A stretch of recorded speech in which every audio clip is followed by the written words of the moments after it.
Central African Republic at the Al Abdi Stadium in El Jadida. And then on the 12th, they come back to Accra to take on Comoros. Okay, that's the final game of the qualifiers. That will be the victory party. So, where we are now, Ray, it looks like the Black Stars need what? One more win? Just one win. One win should seal the job. Just one win? Yeah, one win. Should seal. I'm trying to find... the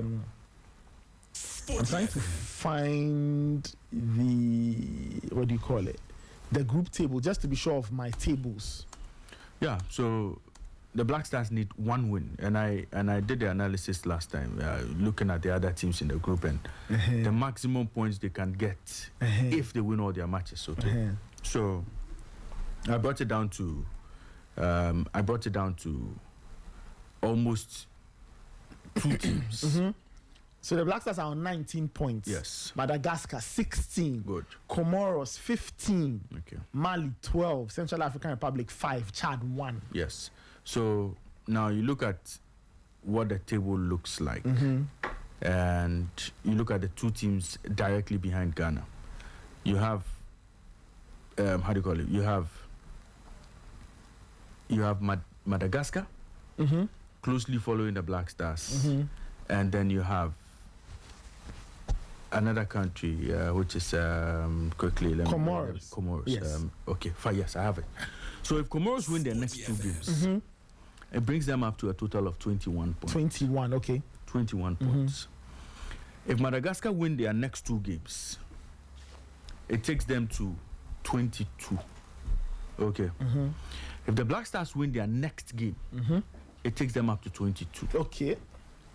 So Comoros automatically out. Okay.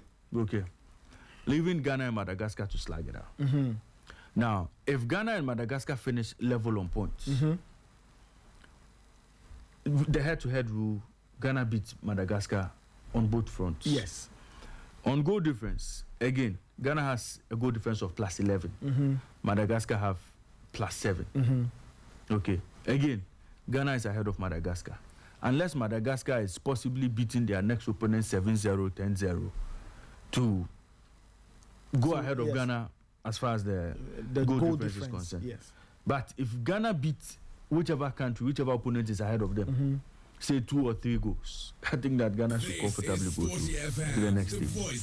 If that is not enough, if anybody thinks that is not enough, what we possibly have to do is to win our next game and possibly get a draw in the last one. That is, if anybody doubts that mathematically we are there, just give us a draw in the final game. Okay. So now the Black Stars, should they beat? Who are they playing next? Central African Republic. So if they get, then that takes them to 22 points. Now, assuming Madagascar slip and Madagascar do not win that game, that's it. So I'm looking at it from the best case scenario for Madagascar, for Comoros. Assuming all of them win, everybody wins. Madagascar win all two matches. Comoros win all 2 matches. Meaning Comoros would have to beat Ghana in the process. Leaving Ghana on 22 if we beat Central African Republic. If all of those things hold, head-to-head wise, Ghana has a superior head-to-head over Madagascar. Currently, as it stands, better goal difference than Madagascar. Yes. So what would have to happen is that Madagascar possibly scores 10, 7, 8 goals in their next 2 games. Okay. And then they go ahead of Ghana in terms of the goal difference. But in terms of the tiebreakers, what is the first one? Is it head-to-head or goal? We'll have to double check that. Yes, let me you do that. You do that for me. Yeah. We'll do that. But let's take a detour. Let's go to South Africa. Let's get on the line. Let's have a chat with Kamogelo Motekwane. He works with Soccer Laduma. He's a colleague sports journalist in South Africa. Just to get some perspective, really, in terms of this deduction, we had been discussing it. Finally, it's happened, and would love to get a flavor of how the country is taking this very interesting twist in terms of the World Cup qualifiers. Kamogelo, good morning. Thank you so much for joining us. How are you doing today? Good morning to you and your listeners, Nathan. It's a pleasure to be on your show. It's always a pleasure and an honor to talk football with you guys. So thanks for having me on. Welcome. Thank you once again for joining us. So finally, we are here. The last time we had this conversation, the issue of this point deduction was hanging around like a specter. But now it's been handed down. South Africa have been docked 3 points for fielding an ineligible player. So, Kamagalo, for somebody who's hearing this story for the first time, a bit of context. Who is this player and how did this happen? And how, so who is this player really? And what was the context of these 2 yellow cards? And how did it miss, or how did it go past everybody that South Africa have now found themselves in this slight pickle? Yeah, Nathan. It's quite unfortunate from a South African perspective. Teboho Mokoena has been found guilty for being ineligible for their first leg World Cup qualifier against Lesotho, which was played in Polokwane. We won the game 2-0. Irrespective of what has gone on. But in actual fact, he was not supposed to be on the pitch because in the 2 previous World Cup qualifiers before that, he had picked up yellow cards, 2 of the 3 previous World Cup qualifiers, before that encounter. He had picked up yellow cards and he shouldn't have been playing that game, essentially. And, it was missed by the Bafana team manager. And, I think it was the Nigerian national team or national federation that initially raised this point. But then, subsequently Lesotho followed through and they lodged the complaint to world football's governing body. And this is how we found ourselves here now, For a long time, as you said, it was looming for a very long time because the incident happened in March and it's the verdict is essentially only being handed down 6 months later, half a year later. So it was hanging around for a long time. But now we've gotten to this point now. And from a South African perspective, as I stated initially, it's not good. But this is how we've gotten here. And he's quite a pivotal player. But you could perhaps say that we didn't need him to win that particular match, but he was fielded nonetheless, and it was a mistake on the South African hand. And it's caused a lot of upheaval and uproar in the nation of South Africa at the moment. What exactly have people been saying on the fans' perspective? Has anything been said from SAFA's perspective? Even has Hugo Bruce said anything following the release of the judgment? So Hugo Bruce announces his final squad for the upcoming World Cup qualifiers tomorrow.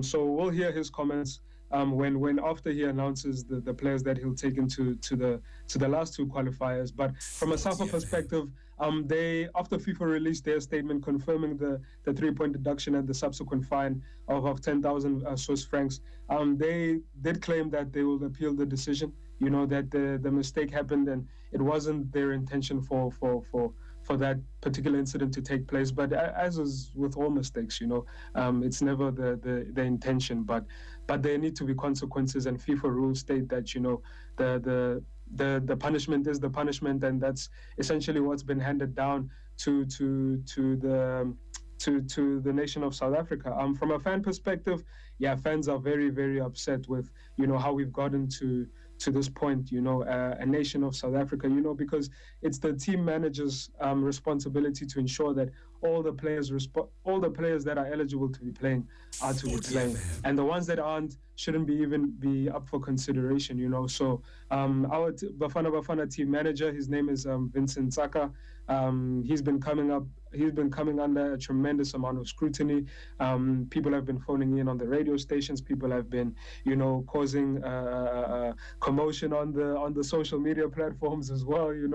Fans in general are not happy, regardless of whether the fact we have 2 of the remaining qualifiers left are being played in South Africa, but fans are still not happy because they deem it as essentially incompetence, that we've gotten to this point and we've put ourselves in this position when in actual fact it could have been a comfortable situation to be in. 2 games to go, 3 points ahead of your next rivals, but now you have a situation where in order to kind of win to the group and automatically qualify for the World Cup, you need to win your next 2 games and hope that Benin probably don't get a favorable result. But that's kind of the atmosphere at the moment in South Africa.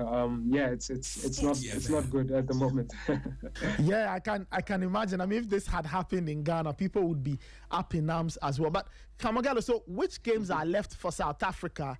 And I'm assuming that because of this, all of a sudden the games have now taken an extra complexion of seriousness. Every game left in the series is now a must-win for South Africa. 110%, Nathan. It's of the utmost importance that we win the next two games.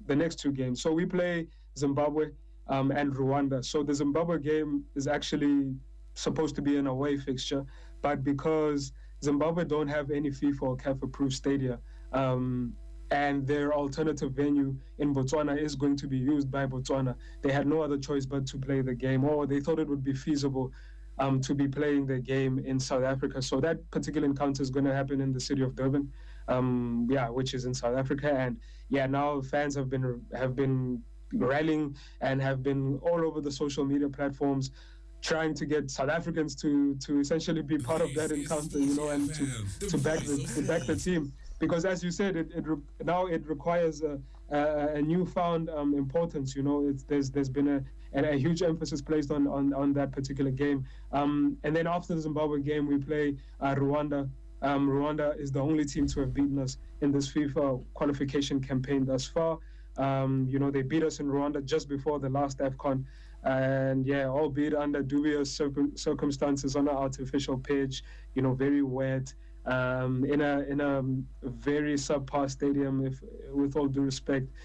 So they are the only team to have beaten us thus far. And South Africa have won all their home games, bar the last encounter against Nigeria, where we drew 1-1. All the other games we've won in South Africa. So you're hoping that trend continues, but now there's much more added pressure with both encounters, and we're going to need to see if the mental space is there to be able to get yourself back into that top spot and essentially qualify for the World Cup in North America and Mexico.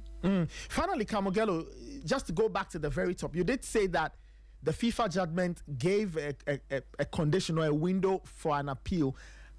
Have you picked up anything? And I think you did say that SAFA said they were going to appeal. Correct me if I'm wrong. But even if there are plans to appeal, what would possibly be the grounds for such a contest, right? What would be the grounds for a SAFA appeal? How are they going to make their case, or what case are they going to make to FIFA?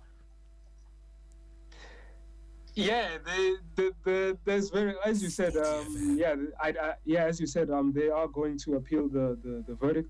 They have that window to do so, seeing as the judgment has been delivered by FIFA.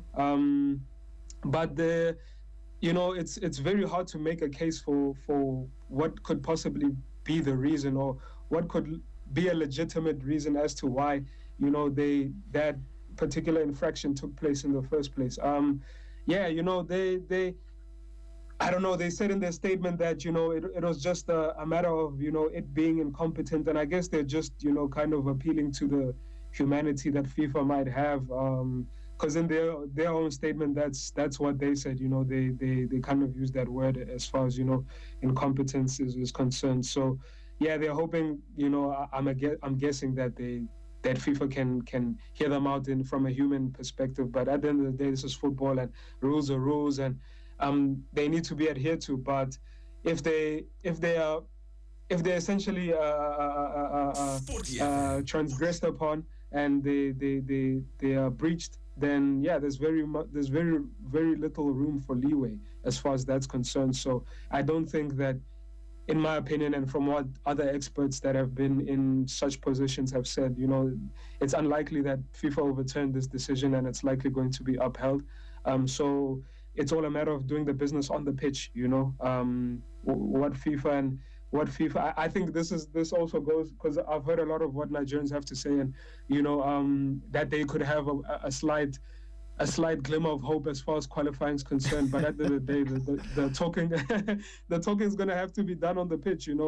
That's something they have been unable to do, something we've been able to do. It's unfortunate that we've put ourselves in this position because of an administrative issue, but our football has been doing the talking, and hopefully it continues to do so, and that we can make it to our first World Cup in 16 years. So I don't think SAFA will be successful, but we'll see. They have that tool to use, but I don't think they'll be successful at all. Okay, we'll see how it goes. Kamogelo, thank you so much for your time. Really appreciate your speaking to us this morning. Take care and enjoy the rest of the day.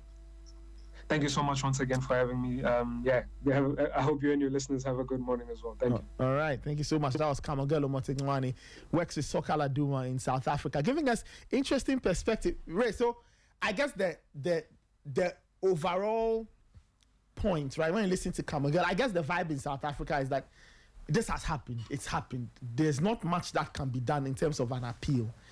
I don't know how Safa will even make the argument, but I understand the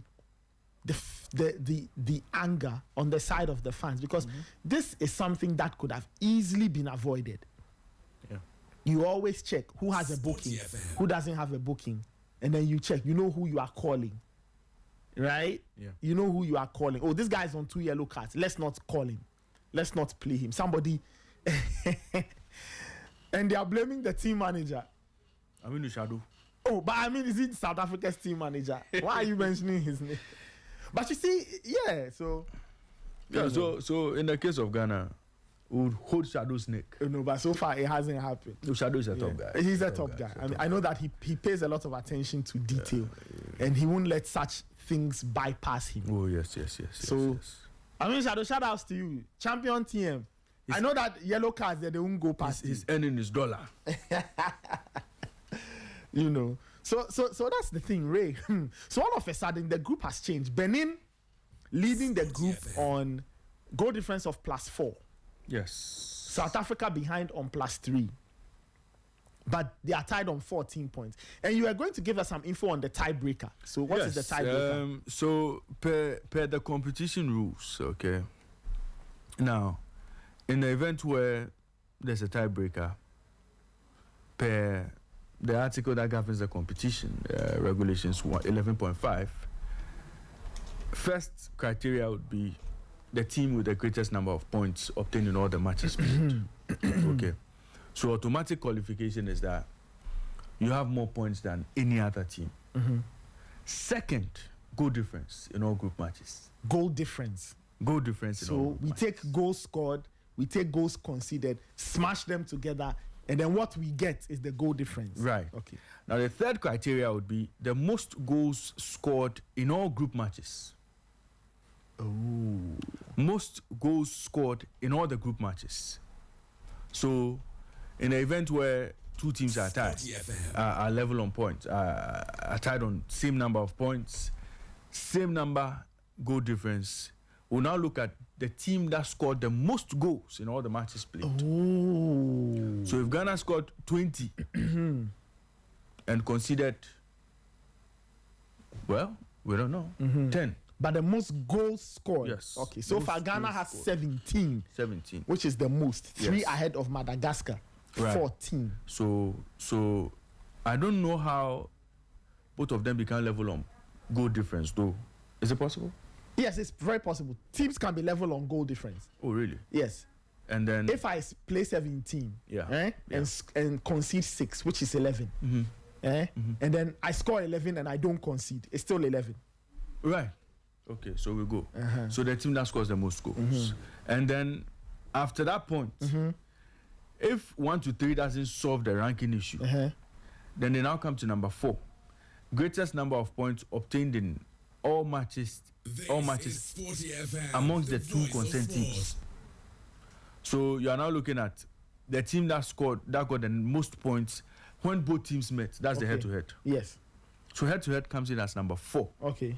So if you are level on GD with Madagascar, Okay. level on most goals scored with Madagascar, and it comes to head-to-head, we beat Madagascar flawless. Okay. Because we pick up the most points when 2 teams met. Okay, no problem. So 1 to 3 is the most important. 1 to 3. Goal difference, most goals scored. and then head to head. Head-to-head comes in at number 4. Number 1 is the ultimate Points. one. Most points. Okay. Yeah. Let's go to the line, Ray. Let's get some perspective from Nigeria, right? They are the ones who somehow they were looking at this points deduction business, hoping that it would fall their way. Well, it did fall their way. They are now 3 points behind South Africa. Let's get some perspective from Nigeria to see how they are also reacting to this. Favor Itua is joining us from Nigeria. Favor, good morning. Thank you so much for joining us on the Sporty Breakfast on Sporty FM. Yeah, good morning. And coincidentally, today is Nigeria's Independence Day, so it's good morning from here. Okay, I'm assuming it's a holiday in Nigeria. Happy Independence Day to you and all Nigerians. Yes, thank you very much. Thank you. Great. Favor, following FIFA's announcement that they had docked 3 points from South Africa's points tally in terms of the World Cup qualifiers, what have the reactions been like in Nigeria? Because I remember, even as the qualifiers were happening, some people or some Nigerians had one eye on this decision from FIFA. Now, it's brought Nigeria quite close to the top two, Benin and South Africa in the group. What have people been saying since yesterday? Yeah, I mean, the verdict by FIFA to deduct points for South Africa really threw the group open. It has been welcomed by lots of Nigerians here, and we're looking forward to, what October brings. I mean, when you look at what happened, when the points were deducted, it also ensured that, South Africa now know that their destiny does not just lie, anything could happen in terms of the final round of games. So, but I think it's more of a lifeline to Benin Republic than Nigeria. But Nigeria knows that if they have to qualify for the World Cup, they have to win their remaining 2 games and hope that, South Africa or Benin Republic falter. So well, there seems to be some hope from Nigerian fans, Nigerian journalists alike, but not many are really, really, really, really optimistic. I mean, when you want to look at, maybe the fans alike are saying, well, yes, we could still qualify. If we don't qualify as the first place team, maybe we'll look at the second place team. But then again, you have to look at other groups and see where other teams finish from. But trust me, the first thing that came out from the lips of many is, if Nigeria had won that game against South Africa, maybe it would have been better in terms of what to expect, because of course Nigeria drew the game in Bloemfontein, means that it's not really something you probably want to look at. But at the end of the day, it's also through the group open, either of Benin, South Africa, Nigeria, even Rwanda. I mean, we look at it, can still spring up surprises. But the $1 million question on everybody's lips is, can Nigeria defeat Benin Republic and also go away from home to defeat Lesotho?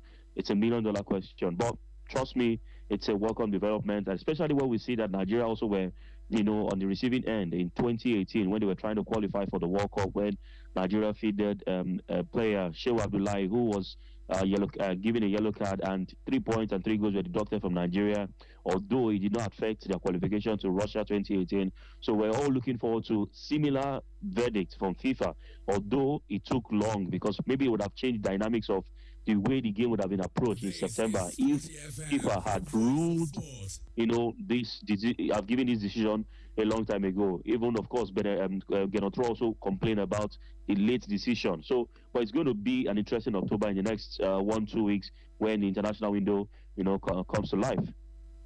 Great. You did say that, the Nigerians will have to take advantage of this situation and see what they can do and hope that other results go their way. Do you think that this news will give a new bounce or give some new life to this Super Eagles team as they go into the rest of the qualifiers? Of course, what happens in other matches is certainly beyond their control, but do you think it now gives them a bit of a boost to win their games, at least do their part of the deal and see what happens if somebody else will do them a favor?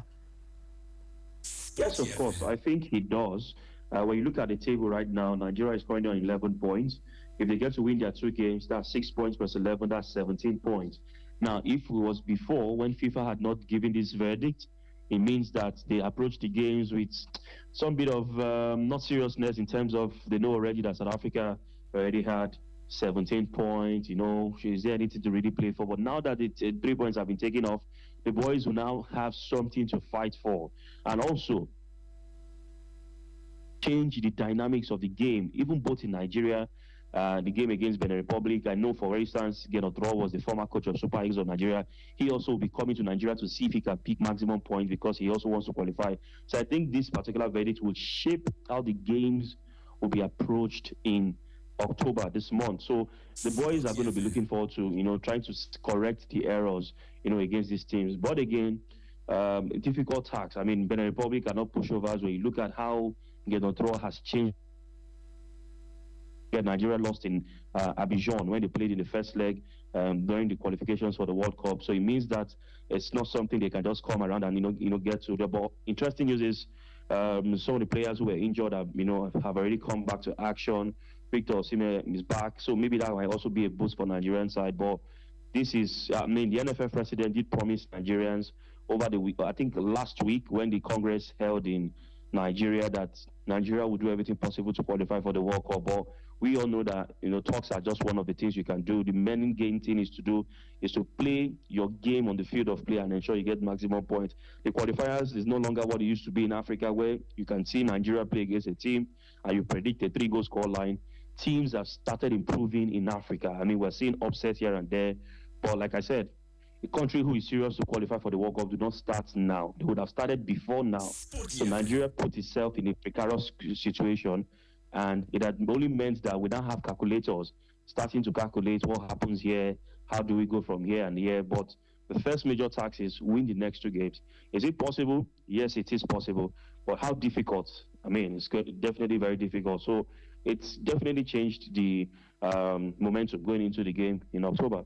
Wow, interesting times. Favor, thank you so much for speaking with us. We'll keep an eye on this, because all of a sudden the group is taking on an interesting complexion, and every game left means a lot to 3, maybe 4 teams if you add Rwanda. So we'll keep an eye on that. Favor, thank you so much for speaking with us. Really appreciate the time.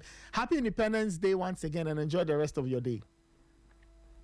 Thank you very much, and cheers to Sporty FM. All right, thank you so much. That was Favor Itua, Nigerian sports journalist, joining us. Today is Independence Day in Nigeria. We wish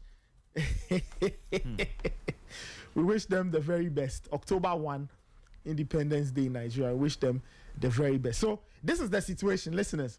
This is right, that's the situation. So for context, let me just give you the picture of the group. Okay, the picture of the group. Benin on 14 points, goal difference +4. South Africa 14 points, goal difference +3.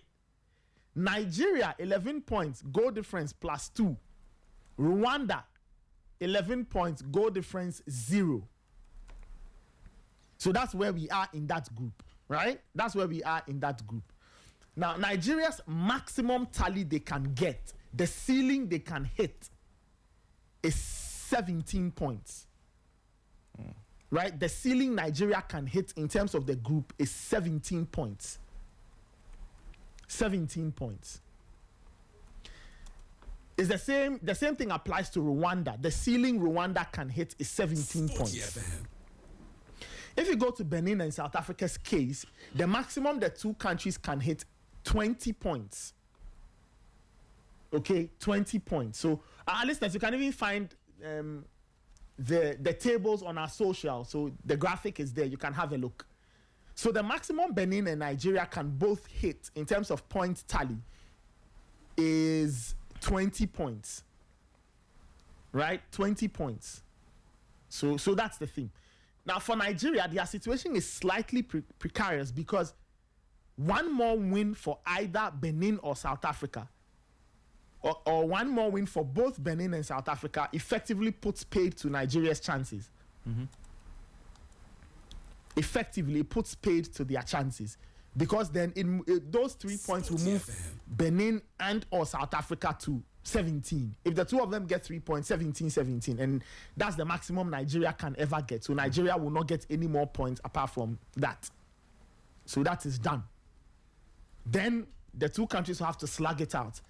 South Africa and Benin, they slug it out to see who gets the automatic ticket from the group. So that's the lowdown in terms of the group. That's what FIFA has turned the group.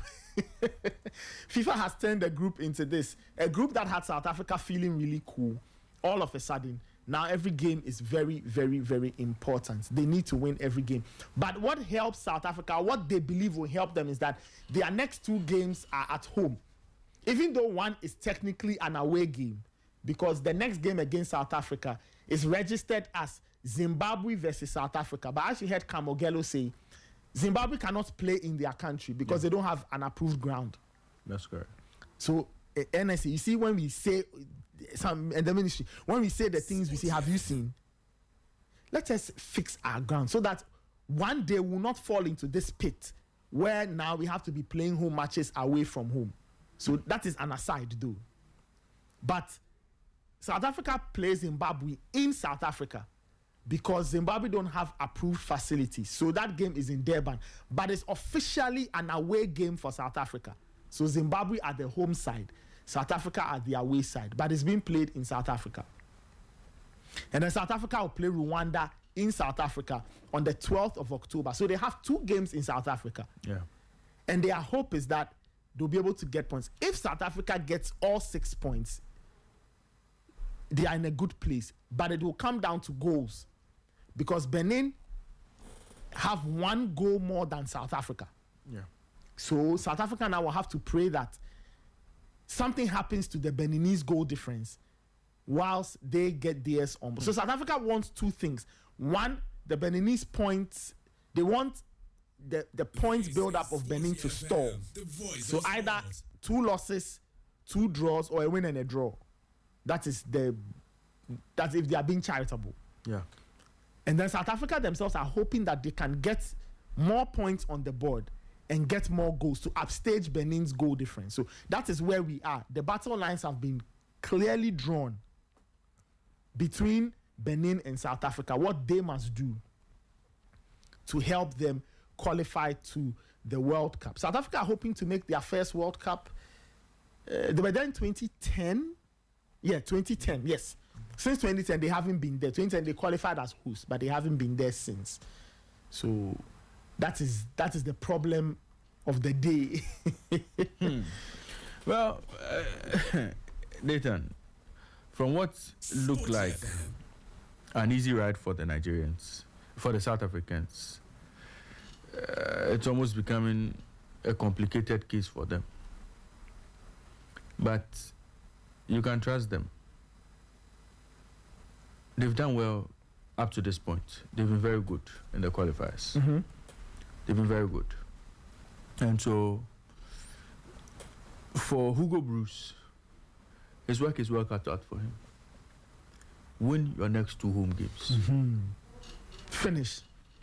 And hope that Nigeria and Benin, one way or the other, spoil the party for each other.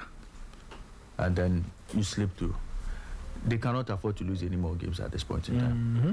As for Nigeria, they've been underwhelming all through the qualifiers. Sporty And so, FM. I don't know how even this seeming respite gets them to the World Cup. Okay. I mean, they've been a very horrible team in the qualifiers.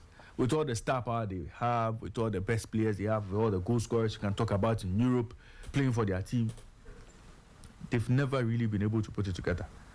And so, we can only hope that, well, they can only hope that almost everybody around them doesn't find good form in the last 2 games. Benin will not find good form, South Africa will not find good form, and hope that they can win their matches.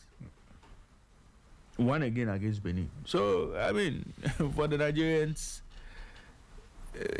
I'm still struggling to see how they progress to the World Cup. I'm still struggling to see, because it's not as if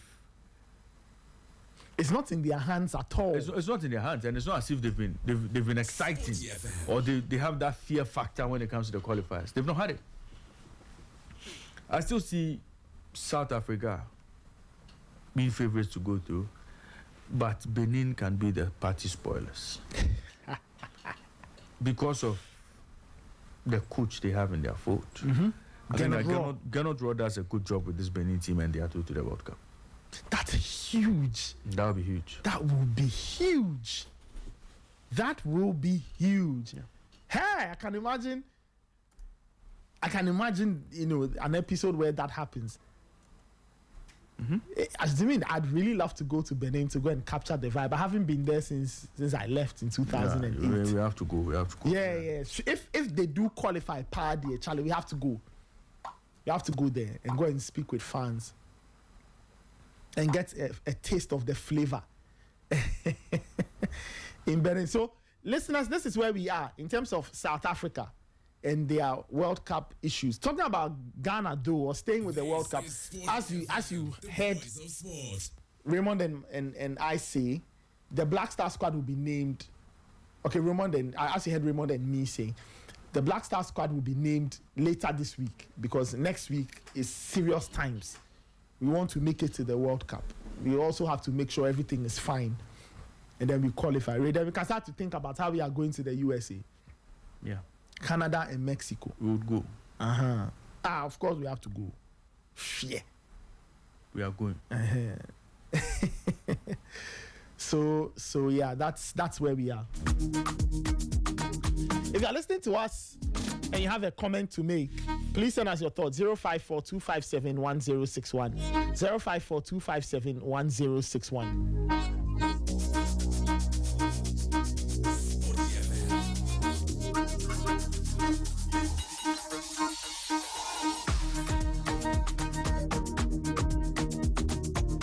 All right, let's touch on boxing for a brief moment because I just feel that we have to give listeners this update. Right, so earlier when we were doing the sporting news review, there was this story that caught my attention.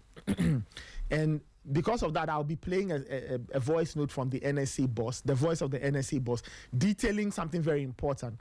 Right, this on Ghana Web, okay? Now, Jacob Dixon, Ghanaian boxer, and of course, his name is now familiar or more popular because he was the last opponent Ernest Akushe, aka Baobali, fought in the ring.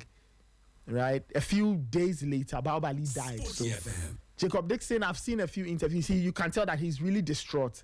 He's really, really distraught. Yeah. He's feeling the pain and trauma of it. Now, he was speaking in an interview with Ghana Web.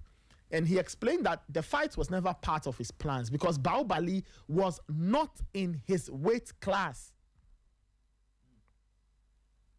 He was not in his weight class.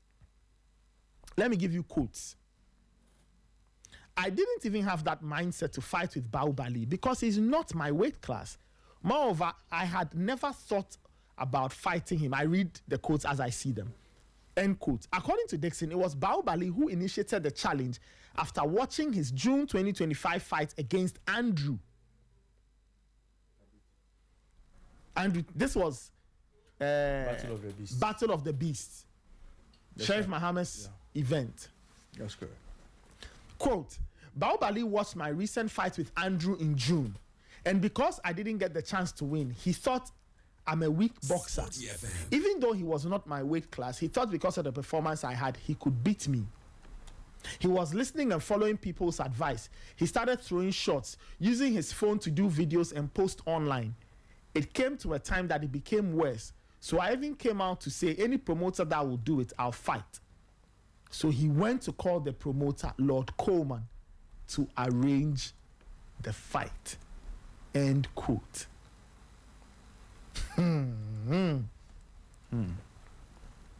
So we've seen this. So these are words of Baobali, and there's a full interview on Ghana Web. You can find that interview on Ghana Web. I know we'll have to find. So that's the thing. Ray, I don't know if you have any thoughts. I think that these are very striking comments. Very, very striking comments. Very, very, very striking comments from Dixon concerning, my fact is, indeed, and I established that fact on air, that look, Dixon is a cruiserweight. So those are the words of Jacob Dixon, rather. Yes. So those are Jacob Dixon. Yes. Interviewed by Ghana. So listeners, the quote I read came from Jacob Dixon. Yes. Thank you. I just needed to So Dixon is a that. cruiserweight. Yes. Baobali, we are told, is a super middleweight. Now, from super middleweight, you would have to go to middleweight. Mm-hmm. And then to light heavy. And then he would move up to cruiserweight. Yes, if I'm getting my rankings correctly, let me just for the avoidance of doubt, mm-hmm. I think that he had to go through. Yes, so if you are middleweight, Yes. So so the broader middleweight area. Then after that, you move on to light heavyweight. Light heavyweight, then cruiserweight. Yes, but super middleweight, they call it the tweener. It's part of the tweener divisions. Right. So super middleweight. Yes. Cruiserweight. Bridgerweight, and then fine. Yes. So if he was doing super middleweight, obviously his upper limit was going to be around 76 kg. Then he had to move up weight all the way to cruiserweight, where he was going to do about upper limit of about 90 kg. I don't know how he managed to get that sorted out in record time. According to the promoter, on the day of the weigh-in, Baobali made the weight. Nathan, you and I were not there. But as we saw in the ring, it was clear it was a mismatch. Okay, it was clear that it was a mismatch. So, in fact, I like I said, you know, how did that fight get sanctioned? How did it get sanctioned? Because clearly we've seen all these challenges. We've heard all of the things that have happened afterwards, and you'd ask yourself, how did we allow that to happen? How did anybody preside over that? How did anybody sanction that bout if indeed there were challenges with regard to weight? So, super middleweight, light heavy, cruiserweight, and it's quite a leap. And I kept telling you that, look, it is not wrong to move up weight in boxing, but boxers have done it in stages. It's always been progress bit by bit. So from middleweight to super middleweight, you could do a 4 kg jump, you could do a 3 kg jump, you could do a 2 kg jump. You know, so it's always boxers trying to, at various weight classes, add a bit more. So they tell you a boxer has one belt in 4 different weight classes, 5 different weight classes, all of that happens. But it happens over a period. When a boxer decides to jump from super middleweight, not fight at light heavy, and quickly move to cruiserweight, well, later, it's always a challenge. To super middleweight, you are moving from a minimum of 72. Yeah. And then if you want to go to cruiserweight, that's about 70, between 79 and 90. So that's a huge jump. Yeah, that's a huge jump. Sporty FM, the voice That's a of huge jump. sport. So, I mean, it was always going to be tough. And the punishment he received, you could tell that he was fighting a boxer who had heavy punches. So, you know, we all know, you know, things didn't go well. And that's why some of us are excited that fights like this, fights like this won't happen again. This you know, even when I know, it's almost like Ayamga and Yeyu. Ayamga challenging. No. Ayamga is asking you why. No, I mean, no, you know, and then Ayamga is challenging Yeyu. I can beat you. Then Immortal comes in and says, I can make this fight happen. And by miracle, Ayanga makes the weight at Yeyu's level. That is impossible. Do you know how many years it will take Ayanga to get to Yeyo's weight? So they tell us. And even if we put you on cake for the rest of the year, you still won't get to Yeyo's size. No, so they make the fight happen. Ayanga miraculously makes the weight. Which is impossible. And then that fight happens. You can imagine the punishment Ayanga received in the ring. Going against Yeyu. No, you know what I mean? It's and that's what I'm saying. Fights like this type of boxing bouts, this kind of promotions, we won't see them again. We'll do it well. It has to be done well. It has to be done right. Boxers are well classified, properly classified. If they have to move up weight, all of those things are done well. I remember before our good friend Kwaku Alote, before he took on Gosh, I think he was fighting at super flyweight. Okay. Yes, he was fighting at super flyweight. He had to move up to bantamweight, and that was like a 1 kg or a 2 kg leap. Okay, if he wants to go to super bantamweight, that's another 2 kg leap. You know, it's done in a way in a manner such that the boxers naturally move up. You know, I mean, and that's what I'm saying. A lot of things haven't been done right in the boxing space. A lot of things haven't been done right. And so when people try to fight the system, people try to challenge the system and say, well, we're doing well, everything was okay. Nathan, what was okay? Nathan, what was okay? What was being done right? What was being done well?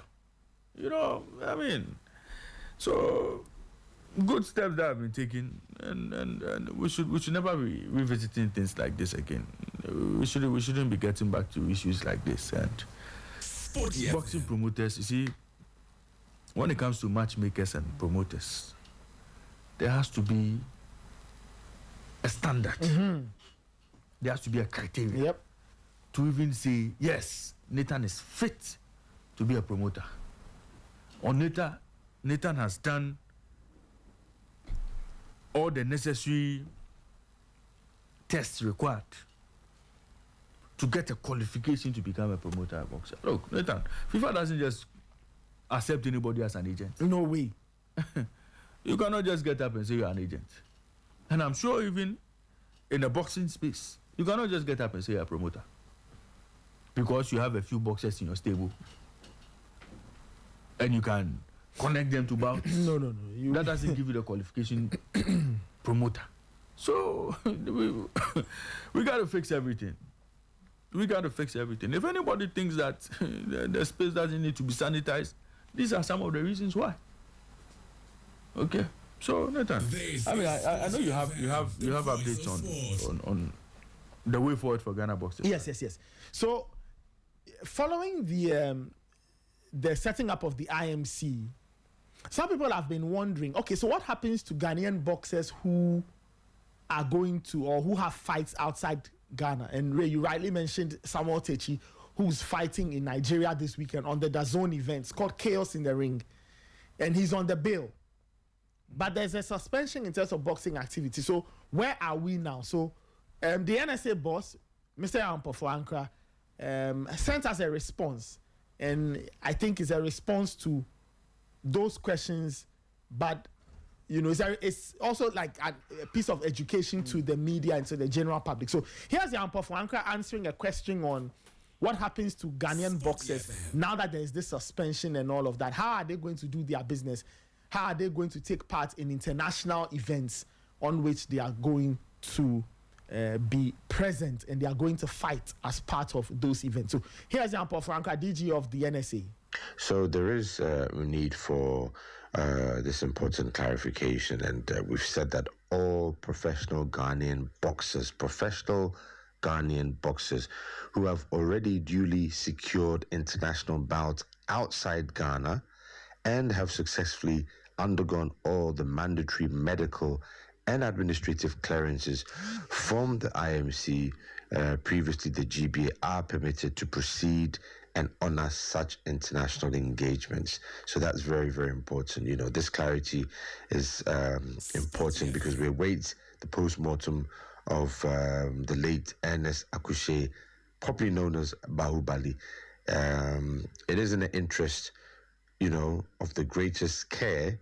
We have suspended for a brief period, not longer than a few weeks, if months, if necessary, but it shouldn't take that long, to be certain that we did not miss anything before, during, or after the bout that may have contributed to his death almost 2 weeks later. This is about precaution. It's about putting the athletes first. And during this time, we are reviewing the system to make sure that, you know, the medical administration, boxers are adequately educated and appropriate protocols are in place to ensure their safety and well-being while performing in any boxing event upcoming in Ghana. Excuse me. So a couple of days ago, we composed a committee of impeccable boxing people with legal, medical, and technical expertise responsible for monitoring and auditing all pre-fight and post-fight regulations to be adhered by any promoter in Ghana putting on a boxing match. All scheduled fights that would occur from now will be reviewed closely, scrutinized, and evaluated case by case before being sanctioned by the Ghana IMC boxing governing body. So I'm sure that is very, very clear. And we can all rest assured that these upcoming fights will be staged with the best new systems in place that have been tested, tried, and proven to be effective. Our boxers must remain our priority, and this way, boxing is the ultimate winner. Thank you.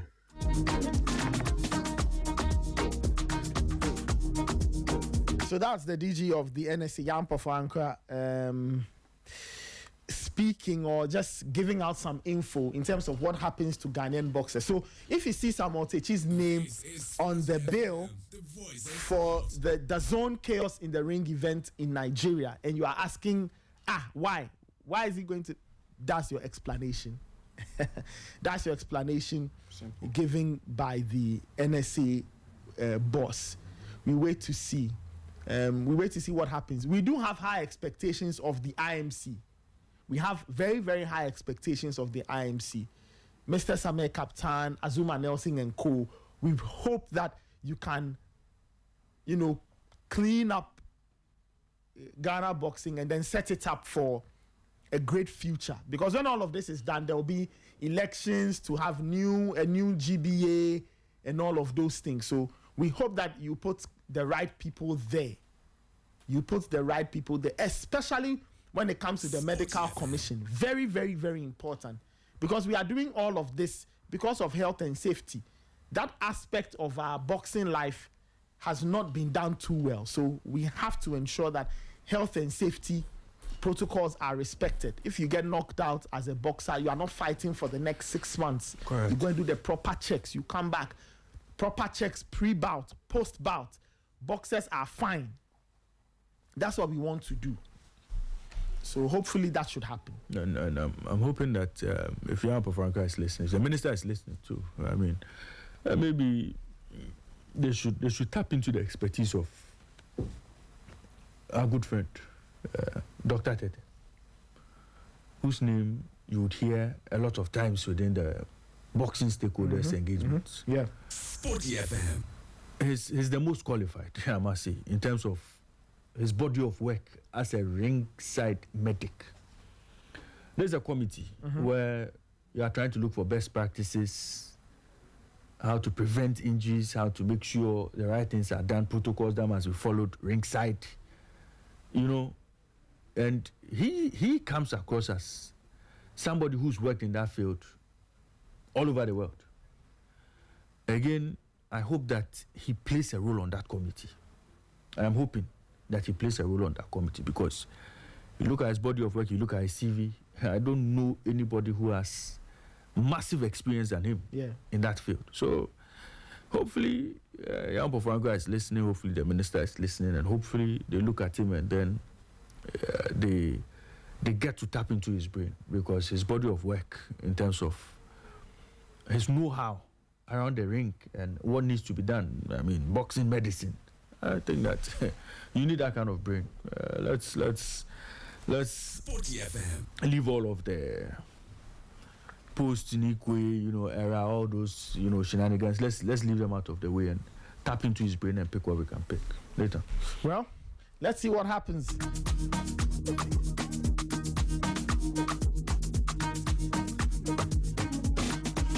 Time check is 8:20. We'll talk some Champions League in a bit, but before we do that, give us a call, 054-257-1061, 054-257-1061,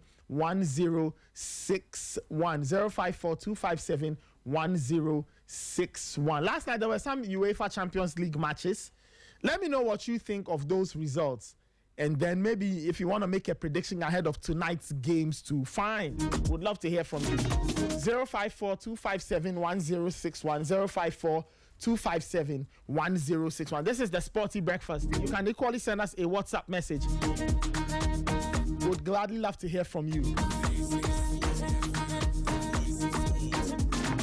All right, let me go to the line. I think the blue lights are on, so which means that people are calling. Let me take this caller. Hello. Hello, Nathan. Yes. Good morning. Good morning. What's your name and where are you calling from? Junior from Osu. All right, please go ahead. Well, we are very happy Man United is not in the Champions League because we don't want to be watching certain things that are not needed. And then once again, we are grateful for you for giving us Rashford. So people should watch it tonight then. Okay, Barcelona take on PSG. Okay, yeah, that's at 7 p.m. Okay. You know, Rashford normally does his best against PSG, so today will be a mouthful. So people should watch. Okay, he has 2 goals against PSG, so yeah, that sounds like fun. Anyway, thank you so much for the call. All right. 054-257-1061. 054-257-1061. This is the Sporty Breakfast. Let's take some calls. Hello.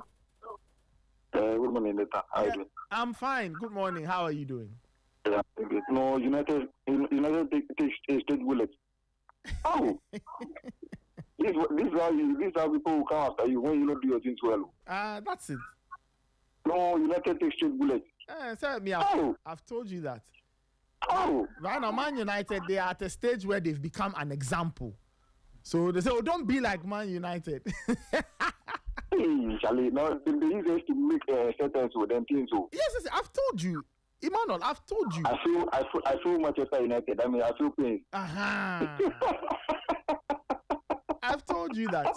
That is what's happening now. When I said it many years ago, people didn't believe. I feel Manchester United. What do you mean by that? I feel pain. So you see how it has started. Very soon, when I say it, people don't believe me. But very soon, though, for those business students, they'll teach them how not to run an organization. Then they'll say, oh, they use Manchester United as the example. But Charlie, I want to be shout out to the under 17. Charlie, well done to them. Yes, it's been a while. We've been into the under 17 after Charlie. It's like 8 years or. Yeah, it could be that long. I'll just double check for you. But it's been a while. We haven't been to the under 17. Now, Charlie, now the under 17, like Africans, we get like 10 teams. So you don't qualify the something low. Oh, 10 teams. But you see this, how they call it? This zona, you see, they for sure you see. Because now we are taking out Nigeria. This is one of our strongholds in Africa here. You see, CAF should do something about it. Well, we'll see. When the CAF president when the CAF president came to Ghana, I asked him that question. He said, why this team do that? Because this Nigerian team also will do something when they get to the world stage. Because we see them, like, they do well over there. But now we've taken them off. And next time, maybe they'll take us off. Which is very bad. We have to do something about it. Charlie. All right, Emmanuel. Thank you so much. Today too. I'm waiting for the Barcelona game today, Charlie. Okay. Yeah, it will be a cracker. After Mourinho, you should stop coaching. You should go sleep. All right, Emmanuel. Thank you so much for your call. 8:25. Let's take a few more calls. 054-257-1061 030-279-4805. Hello. Hello. Yes. Good morning. Good morning. What's your name and where are you calling from? My name is Apology. Call from Nungwa. Your name is Apology. Yeah, man. Interesting. Please go ahead. Oh, please, I have to complain. Okay, what is it? Since Monday, when I been on your station, some other station are interfering. Okay, all right. I'm sure you are getting some interference. All right. Yeah. Since Monday. Okay, no problem. We'll inform the technical team. I'm sure they will look at it. They will look at it. Okay. All right. And congratulations to Chelsea yesterday too. And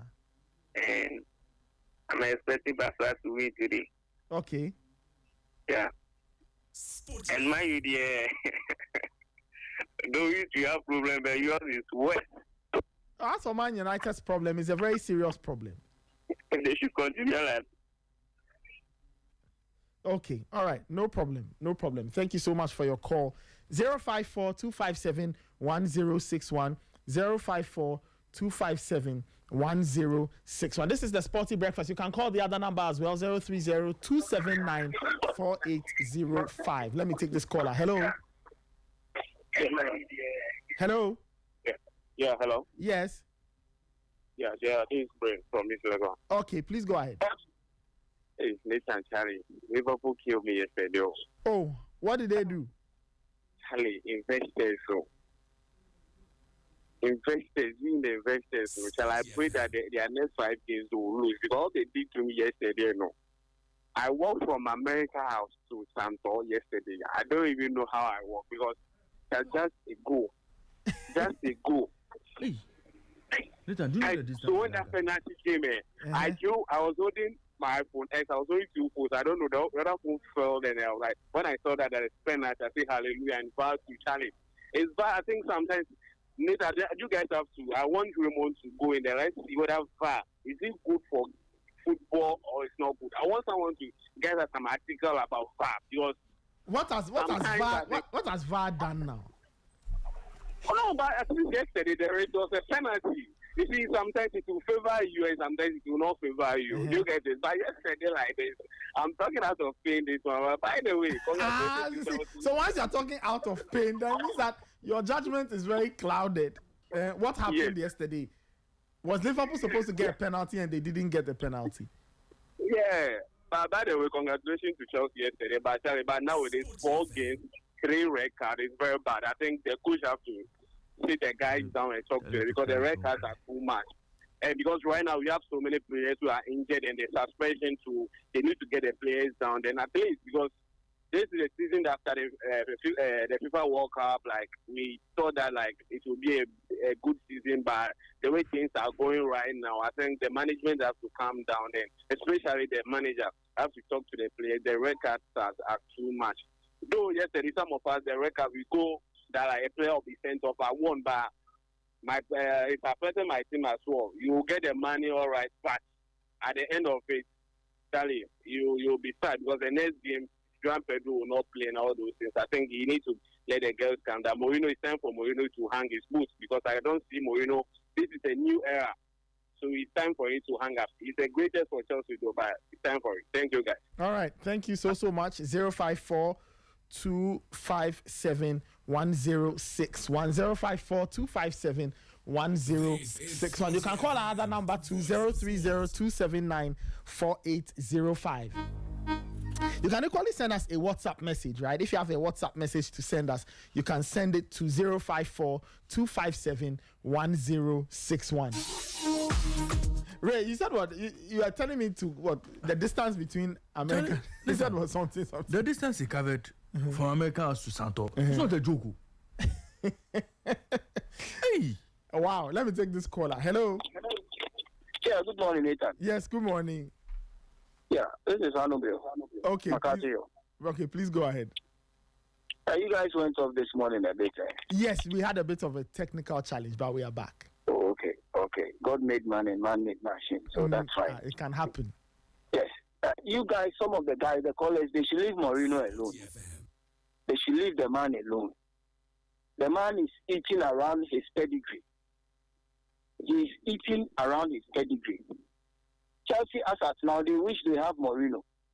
With what this Maresca is doing with all these young chaps and the kind of game he's playing and he's struggling to win and all that, they should leave Mourinho alone for the man to enjoy his retirement. I mean, prior to his retirement period. Now, Liverpool, what happened yesterday? They spoil everything in the Panthers. Really? They spoil everything in the Panthers. Like this morning, some of us will be laughing. We are not too regular with the thing, but sometimes when the matches look too easy like that, we also try it. And yesterday, Liverpool messed the whole thing up. Why? Anyway, I will continue to recommend Yarampo Fuankra for setting up the committee to take over the boxing deal. And I think yesterday, is it This man, I always forget his name. The boxing writer. Ekwasma. Ekwasma said something. We pray and hope that all the people that they have selected and called to work, they will have that zeal. Because when it comes to the paperwork, their names are there. They are up there. But the zeal to do the work.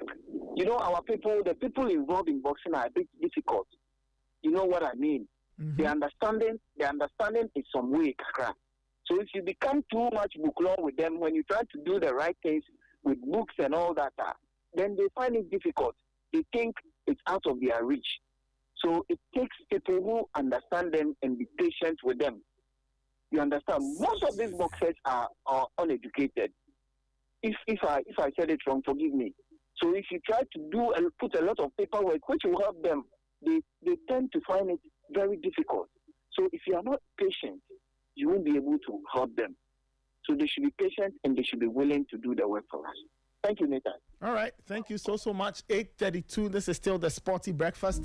Your comments are welcome via the WhatsApp line as well. 054-257-1061. 054-257-1061. We'll get into the Champions League chit-chat in a bit. Okay, let's take 2 or 3 more calls and then we can talk about the Champions League. Hello. Hello, good morning. Yes, good morning. My name is Abbas, calling from Zulu. Okay, all right. Please go ahead. I want to share my opinion. You people are really doing very well every morning for us. Thank you very much. Thank you too for tuning in. So I want to comment on the boxing issues. Okay, please go ahead.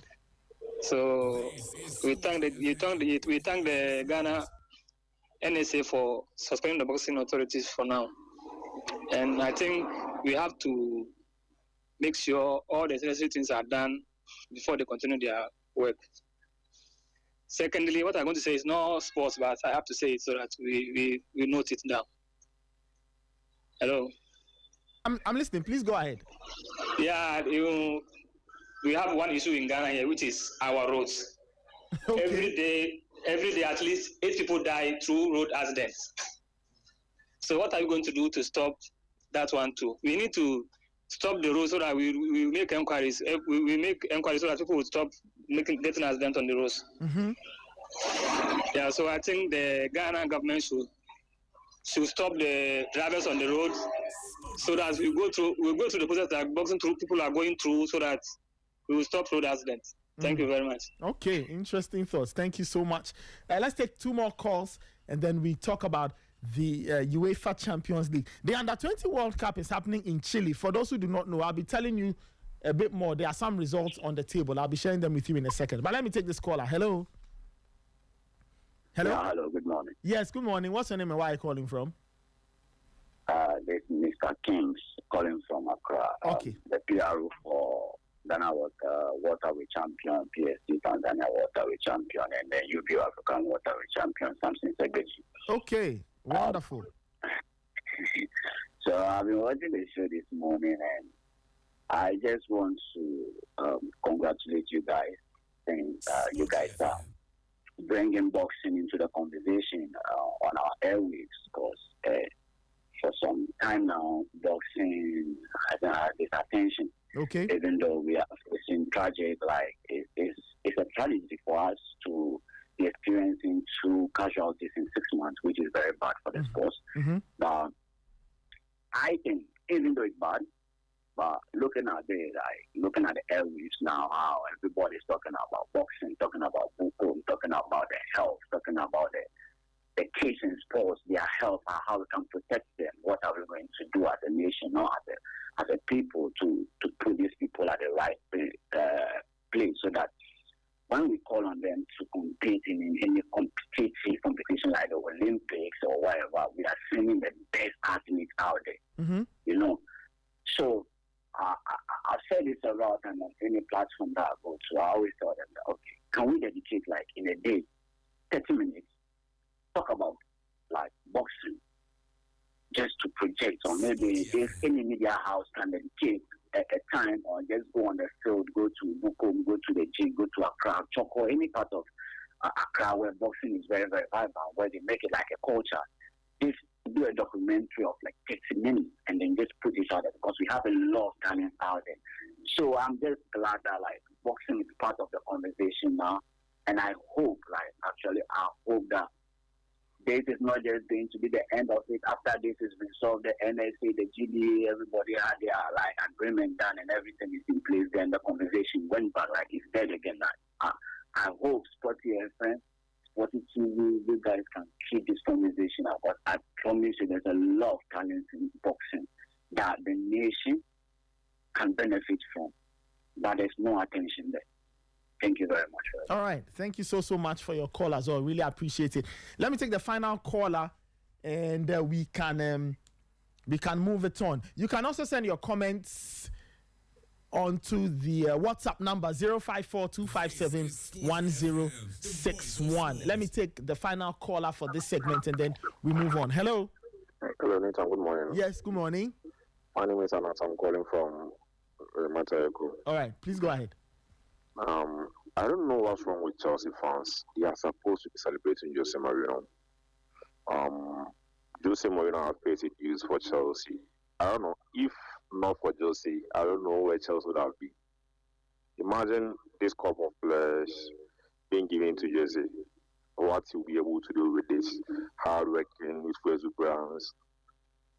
Like, they should appreciate him at least. Yesterday, he won 1-0 against this Benfica team. And already some fans are calling for his head already.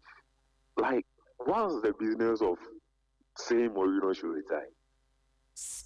I think they should be respecting him some more. Like, one of the most ungrateful fans I've ever seen.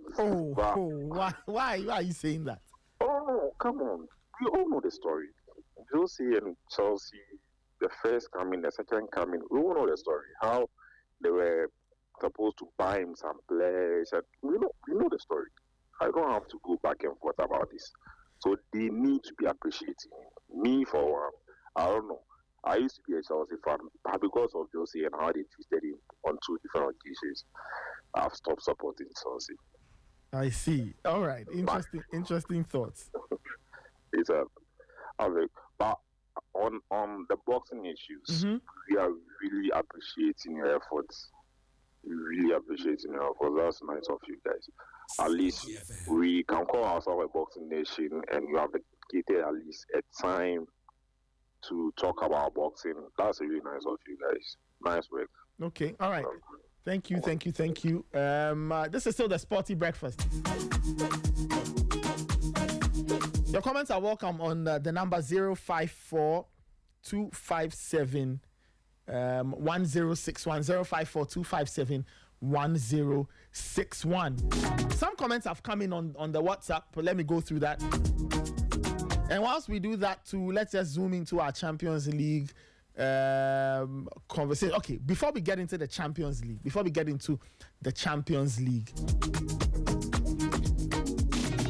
shout outs to the Black Starlets.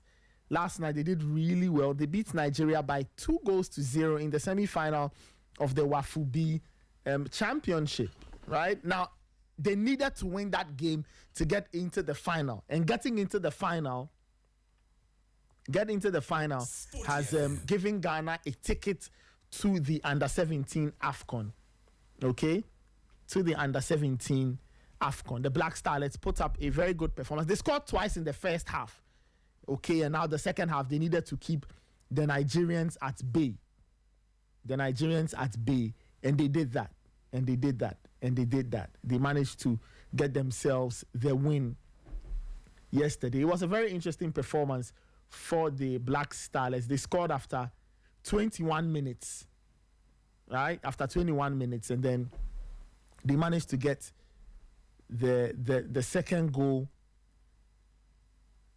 The second goal after about 32 minutes. Well worked goal, especially the second one. I really liked it. Good turn from the striker. Toe pokes it into the back of the net, and then boom, Ghana got a 2-goal lead, and they held on. Okay, they held on to win by 2-0 to get them to the under-17 AFCON, which is absolutely brilliant. Let's get I'm trying to see if we can get some thoughts from. Okay, we don't have any thoughts from Prosper Nate Ogum. But Ray, it's a good result. The other time when the Black Starlets fell horribly to Cote d'Ivoire, we really criticized them, right? Yeah. We really criticized them because I felt that going into that game, Highline, it was dangerous, extremely dangerous. But against Nigeria, they took the game to the Nigerians, scored 2 very good goals, one after 22 minutes, and the other after about 32 minutes. Lovely goal, 10 toe poke by the striker, and then it got into the back of the net. And that was a good buffer into the second leg, into the second half. The Nigerians woke up in that second half. They were pushing, but in the end, it did not materialize for them. So the Black Starlets have made it to the final of the under-17, the WAFU B under-17 qualifiers. Getting into the final puts them into the under-17 AFCON. It's been a while since the team made it. So congrats to Prosper Nate Ogum. The challenge now is, okay, can you win for pride's sake? Can you win a trophy for pride's sake? If you win that, hey, wonderful. But the bigger assignment should be qualifying to the U17 World Cup, which is in Qatar. Ray, when did they start the new format? I think it was last year. Last year. So they said between 2024 and 2029, we'll be playing the Under-17 World Cup every year. So it's good. And they've expanded it now to 48 teams. So Africa can have a good representation. So it's a good opportunity for the Starlets. They've conquered the first assignment. They've booked the ticket to the U17 AFCON. The second assignment is now booking a place to the World Cup, or booking a place at the World Cup. So the next 5 editions will be in Qatar. Exclusivity. They are exclusively going to host the next 5. Yeah, the next 5, right? Yeah. Yes. So until 2029, we are all going to Qatar. 48 teams. Everybody, we are all going. So thank you. If Ghana qualify in 2025, qualify again 2026, 2027, 2028, 2029. In 5 years, most of the players who graduate from that under-17 level, you want to see them reach under-20, reach under-23, and possibly get a look in when it comes to the Black Stars. Oh, okay. Starting from this squad. Okay, because by the time you go and play the competition, you are probably almost 17. So let's say even 17. Yeah. When you do that, then it means that you have to move on to under-20. Right. When you are 18, 19. And then the progression, we are expecting to see progress. Yes, so it makes sense that FIFA want to do this a yearly competition. It makes a lot of sense. Yeah. First, it was every 2 years. Yeah, because every 2 years, there are players who may not get to play the World Cup, but would have been qualified to play in the year that FIFA didn't have the competition. You understand? Yeah, I get it. Yes. So it bridges that gap. So every year, you have that under-17 boy coming out there to showcase his talent. Makes a lot of sense. So that's the thing. So we are hoping that now that the gentlemen have clinched their tickets to the U17 AFCON, we hope that it will really work for them, especially as they go forward. But I'm looking for Kelvin. Why? Let's hear from Kelvin. Yeah, he's been following this team. Yes. I want to know what Ogum has done differently from that drabbing at the hands of Ivory Coast. I want to know what he's done differently as the team has progressed. Okay. Kelvin Owusu is joining us, so as you have it, Kelvin is here. Kelvin, thank you so much for joining us once again. Thoughts on the Starlets? The last time we spoke about them, this was after they lost to Cote d'Ivoire. We were really unhappy with their performance. But they beat Niger to qualify from the group. Then they've beaten Nigeria 2-0 to make the WAFU B final. And by extension, they have a place in the upcoming under-17 AFCON. Just thoughts on turning around that situation and now taking a very good step forward in terms of making the next AFCON. Well, I think congratulations to the team. More spirited performance, more coordinated. The lapses in the team, were resolved. They looked much more disciplined, and just like I said, the physique of the Nigerians was going to be a worry. But what was going to salvaged Team Ghana was quick passing, swift movement, not holding on to the ball.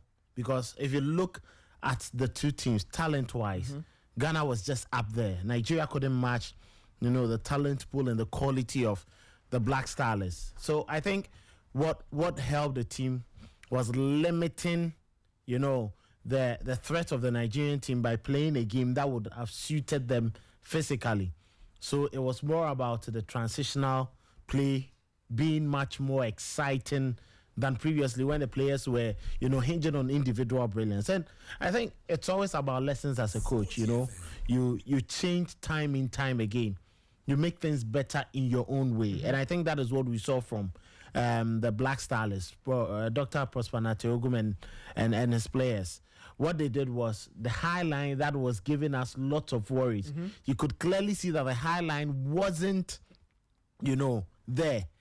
It dropped, several meters back. And it was very much impressive to see how the build-up went. So they just relied on, making good use of space, movement, timing of the passing, and prudent decision-making. And it actually helped the team to defeat Nigeria. I think this is a plus. I had always been on Dr. Prosper Nateogum's,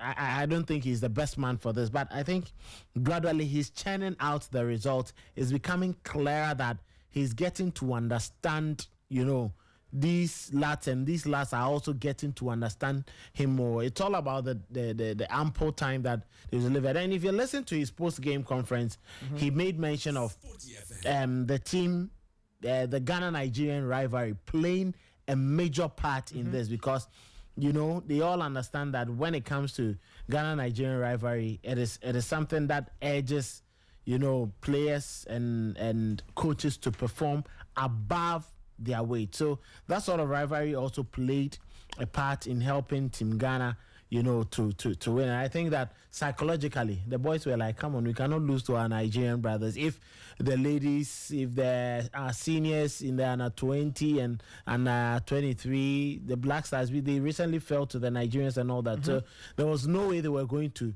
allow that to happen.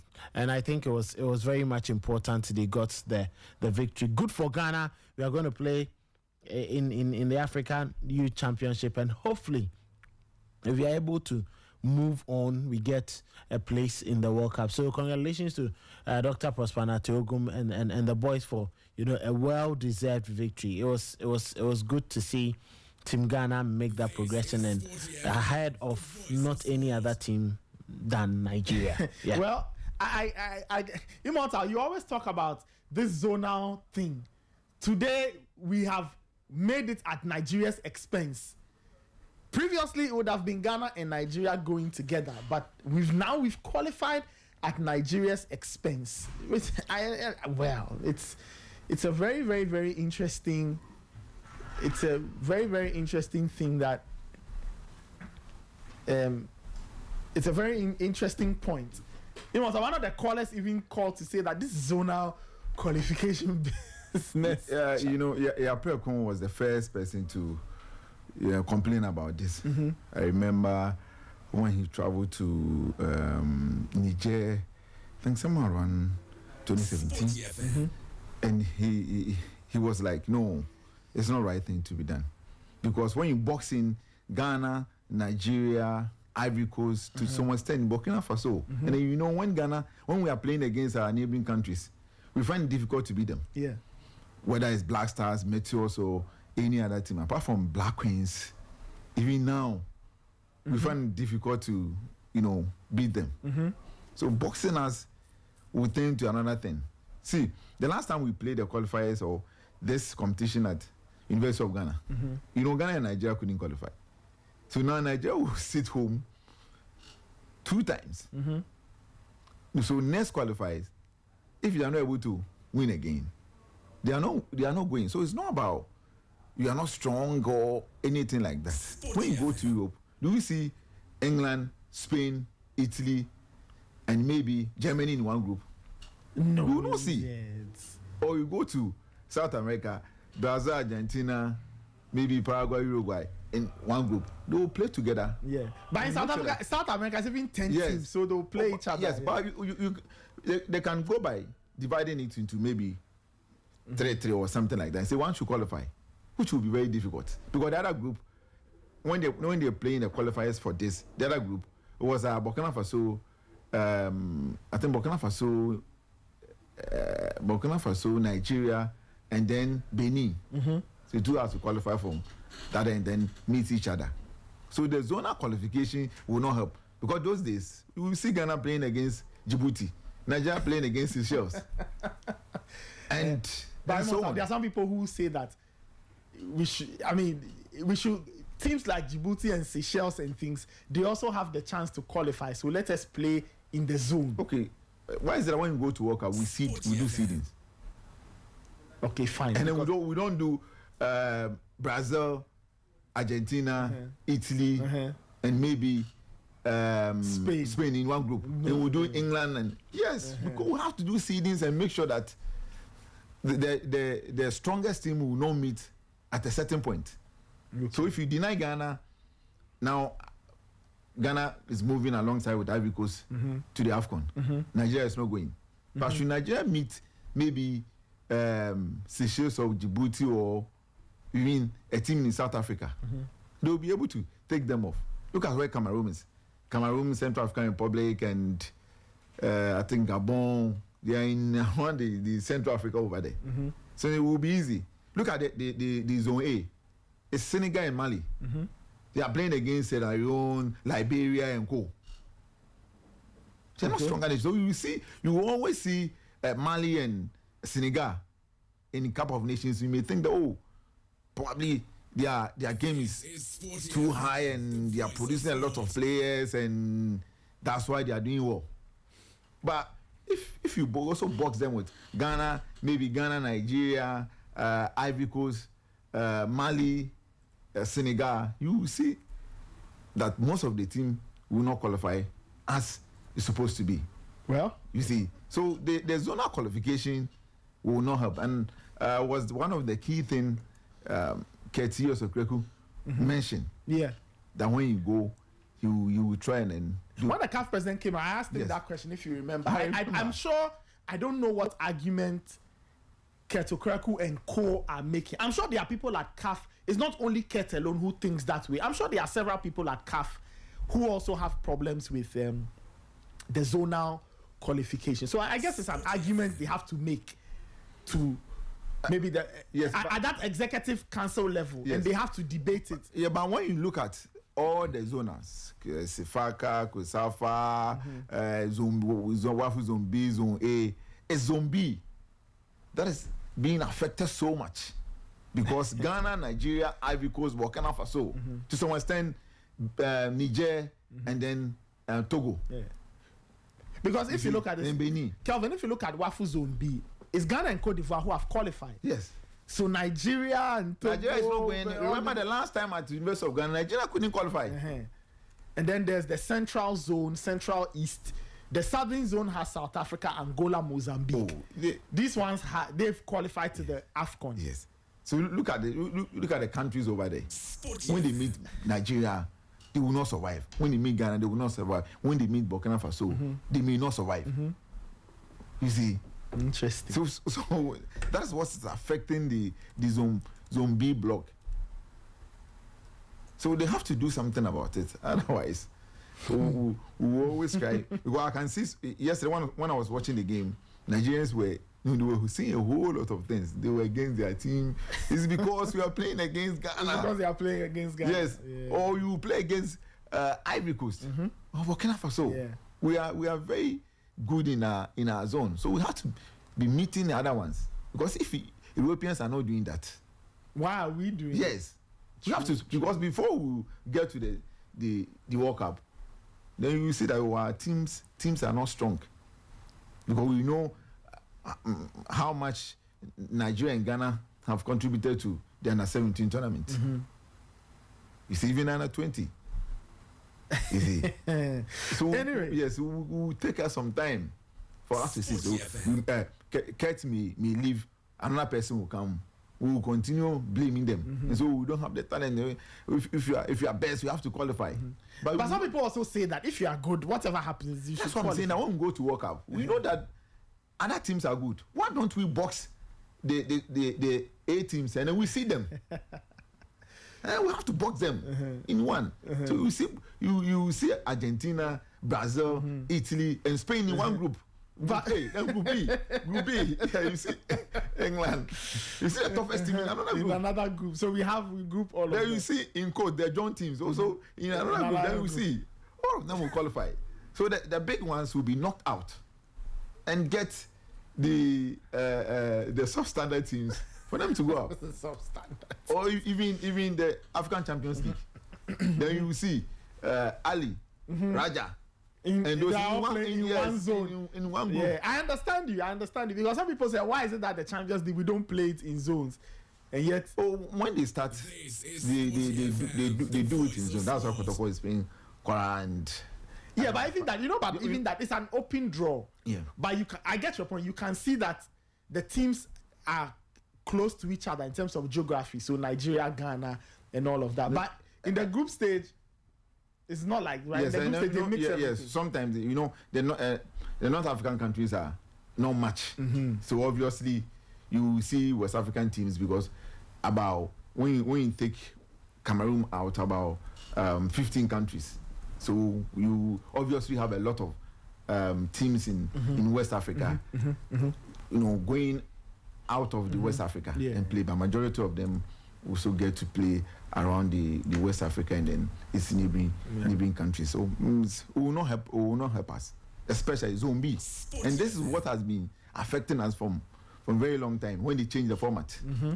When they change the format. The reason why Ghana we are not able to qualify. The same thing happened when we were playing the CHAN. If you remember, after we went to the finals of the 2014 in South Africa, 2016 Burkina Faso, Ivory Coast eliminated us. Then 2018, Burkina Faso eliminated us. Then 2020, Burkina Faso again. If you remember when Maso Kunedu, yes, that was Kunedu's team. Yes, twice. So like 6 years we are not qualified until 2022 when Anoka took us to Algeria. Managed to use free Barnier and then the likes to be able to. Otherwise. Like 8 years, we are not qualified because we were meeting Ivory Coast. We met Ivory Coast, we met Burkina Faso, and then Nigeria again. Okay. But Nigeria, because we were able to, do well, and was a project for us to be able to beat them and qualify for next CHAN. So if we are not careful for us to be able to break this, Ghana, Nigeria, Burkina Faso, and Ivory Coast, we will suffer. Well, we'll see how it goes. Immortal, thank you so much for your input. In terms of qualifying for the next Under-17 World Cup, the Under-17 AFCON will be played in 2026 in Morocco. So this is how it will play out. There are 4 groups of 4 teams each, right? The top 2 in each group will get automatic tickets to the 2026 FIFA Under-17 World Cup. So for the Black Starlets, their job in Morocco is to finish either first or second in their group, and then they get an automatic ticket. So there are at least 8 automatic tickets, and there are 4 playoff spots, which will give birth to 2 other spots, right, Calvin? So top 2 from each group in the AFCON, the Under-17 AFCON will qualify to the World Cup. The teams that finish third in the 4 groups will go into a playoff. And out of that playoff, I think 2 teams will emerge and 2 teams will be joining the rest of the continent. So I think we have 10 teams from Africa, but 8 automatic slots. So for the Black Starlets, when they go to Morocco, the plan is very simple. They should finish in either the top 2 positions 1 or 2, first or second in the group, and they would have qualified for the Under-17 World Cup. It should be played in Qatar. So that's the lowdown from the Under-17 side. Congrats to them. Congrats to the head coach, Prosper Nate Ogu. When all of this settles down, I still think, Kelvin, that when everything settles down, we still need to have a conversation really about coaching, education, and our appointments and the broad idea. Yeah.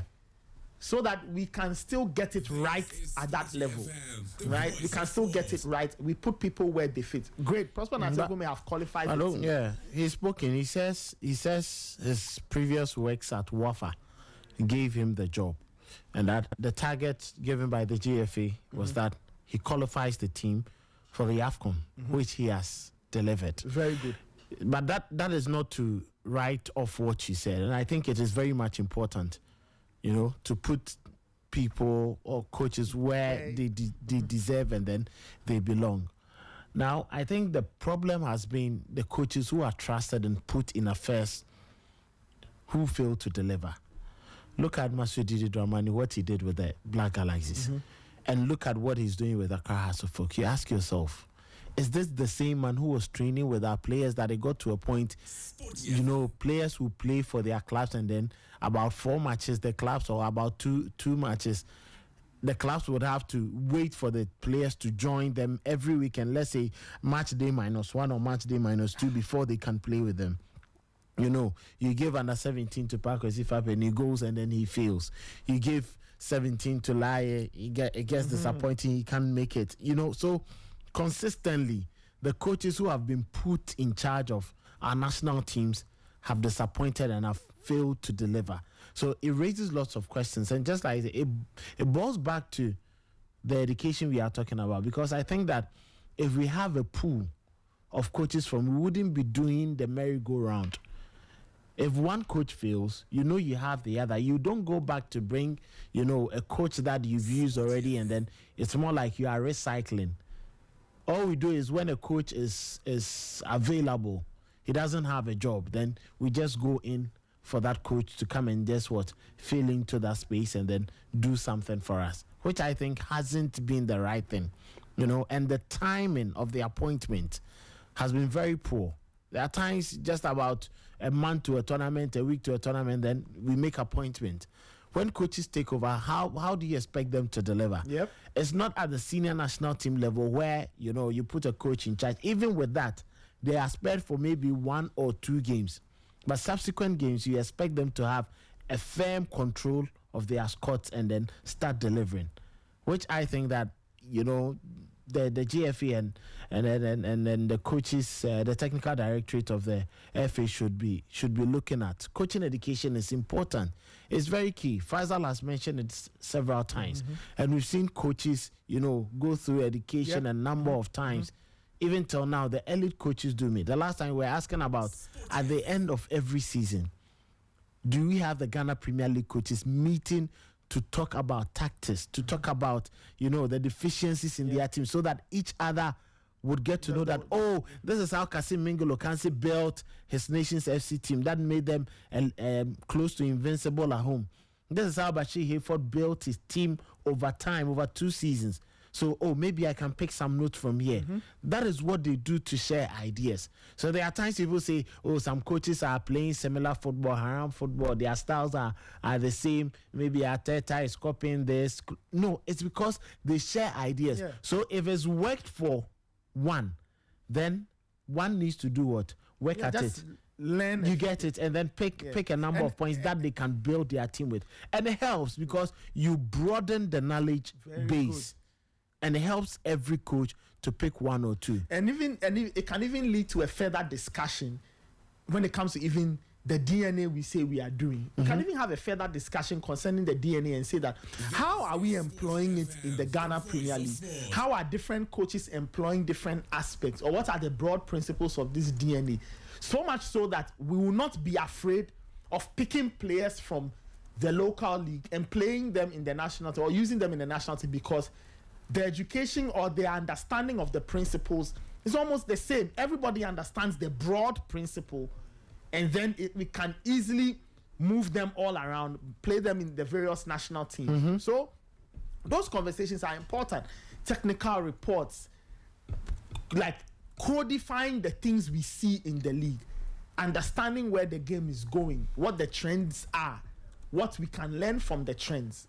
You mentioned it when you take the Champions League in Europe, for example, they have technical reports they share every season. They are public documents. You can read them.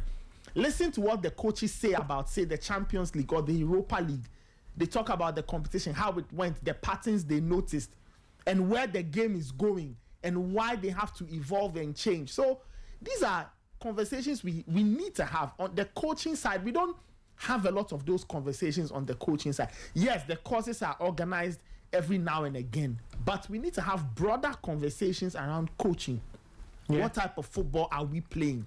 What type of football do we want to play? What type of player do we want to grow in Ghana?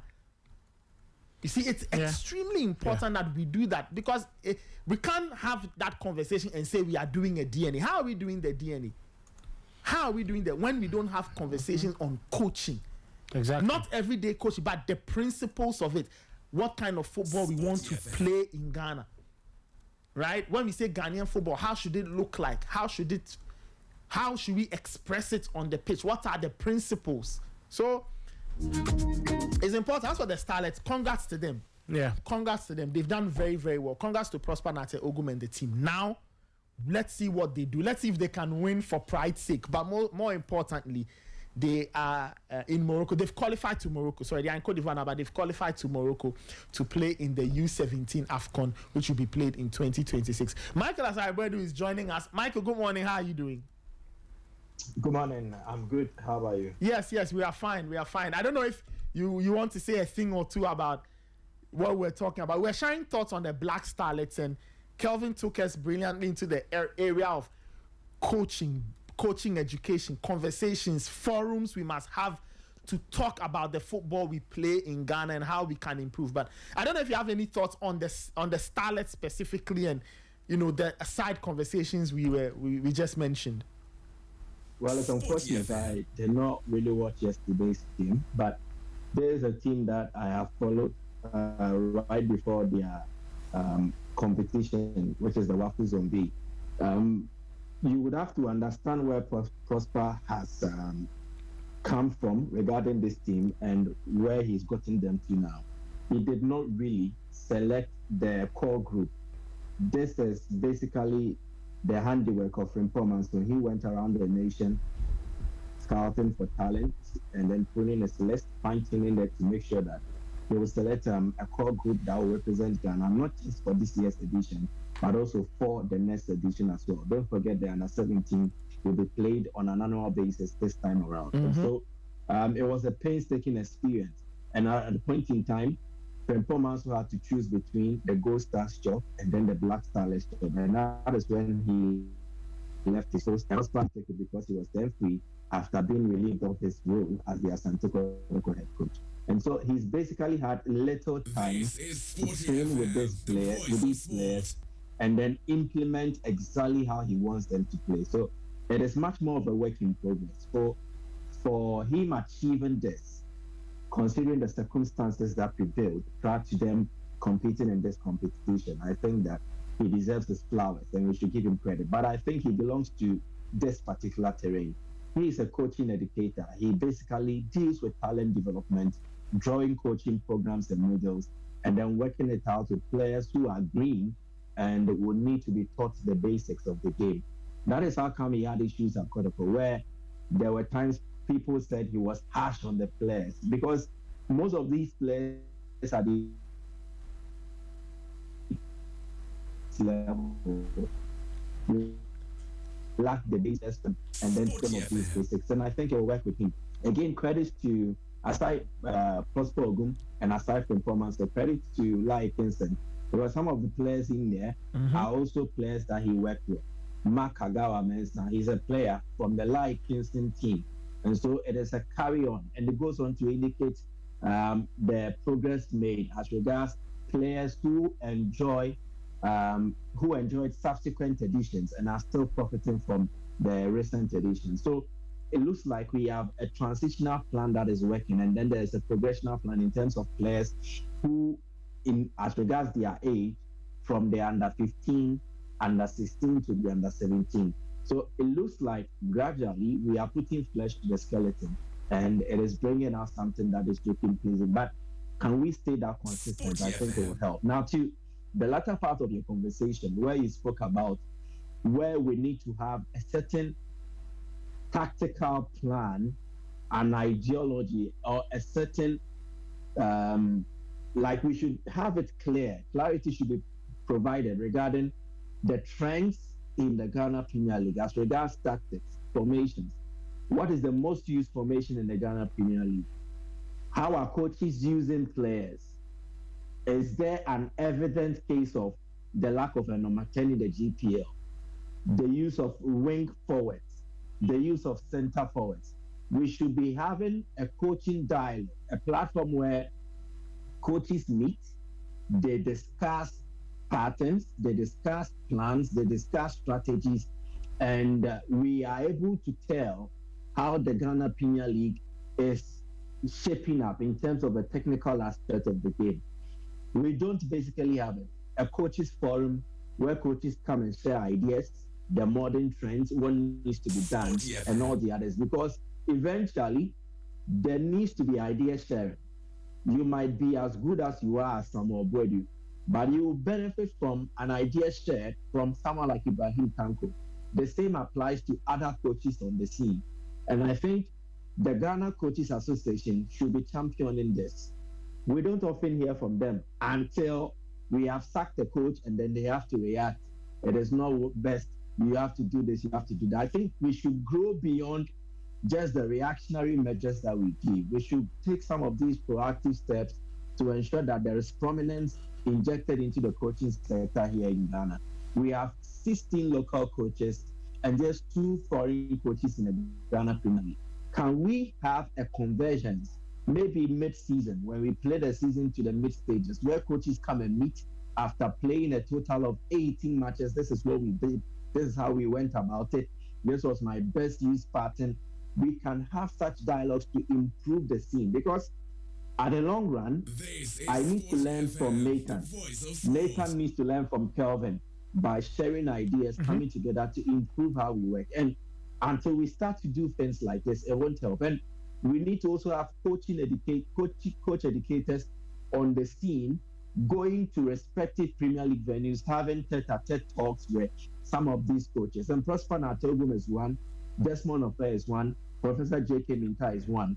Let us improve how we go about our coaching and then also our coaching education. I think it will it will go a long run to help how coaching is done here in Ghana. But I think Prosper is doing well at the Black Starlets, and it looks like he is home. And in time, I all hope and pray they will be able to sustain this. Well, we'll see where it goes. This it's a conversation that's very dear to me. So I guess one of these days we'll have it again. Usually when Faisal Chipsa comes around, we talk about that, because I feel we say, we do a lot of the big ticket things, and it's almost like we put this on the back burner, right? Coaching, education, and all. We almost put it on the back burner, but it's at the heart of everything we want to do progressively as a country. But Michael, let's talk about the Champions League. Last night was a very interesting night in the UEFA Champions League. But before we do that, though, listeners, let me just give a few results from the Under-20 World Cup. I promise that I'll do that for you. Chile, the host nation, lost 2-0 to Japan.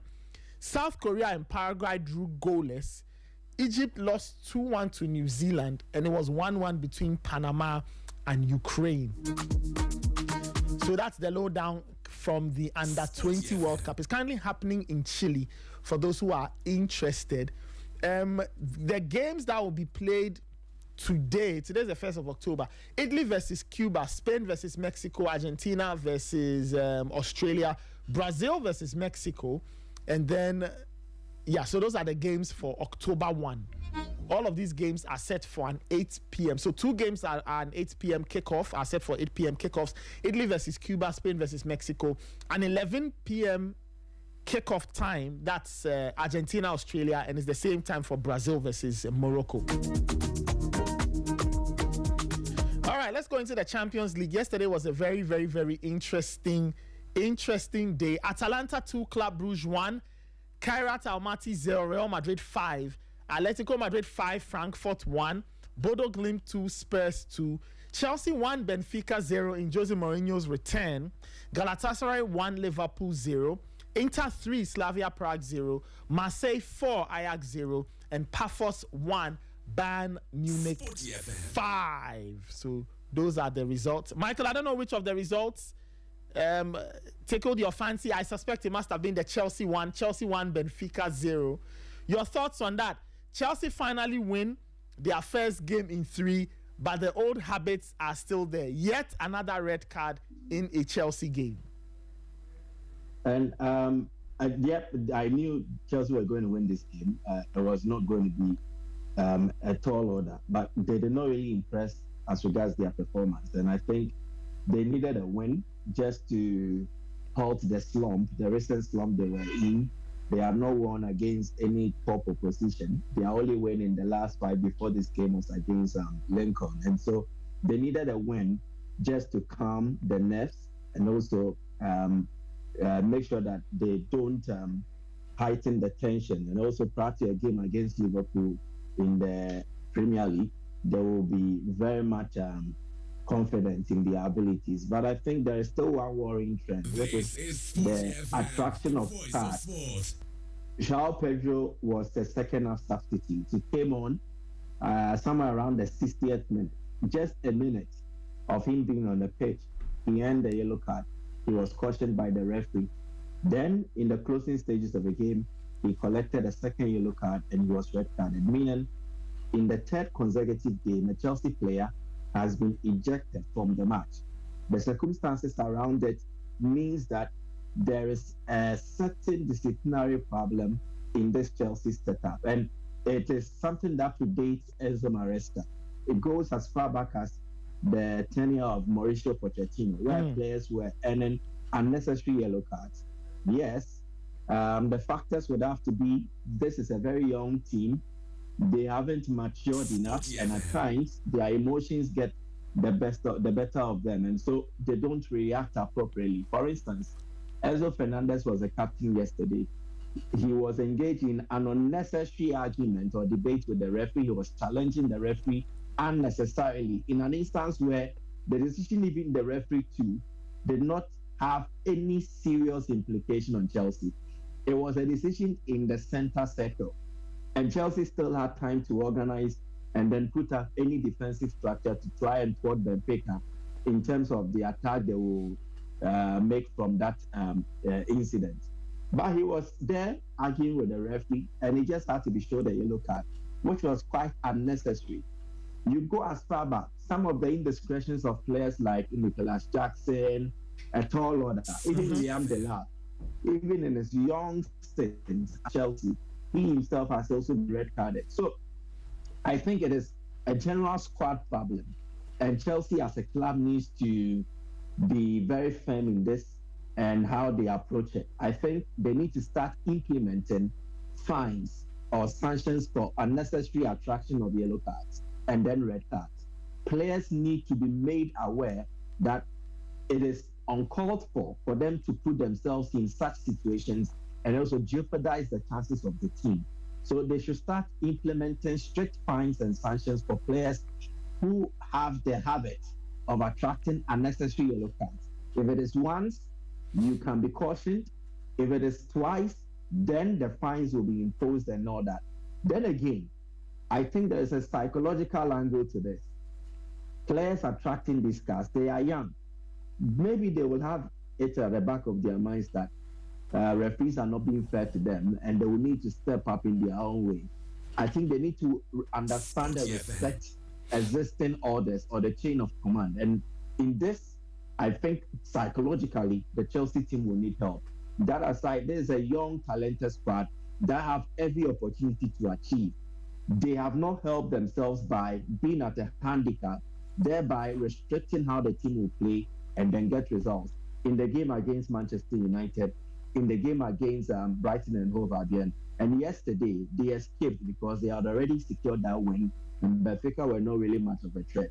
But I think going forward, if this is going to be a recurring theme, it would affect the Chelsea setup, and it will not help their chances of getting maximum points and then impressive results to help their cause in this season. So the club must take the mantle on and then start to deal with it from their own perspective.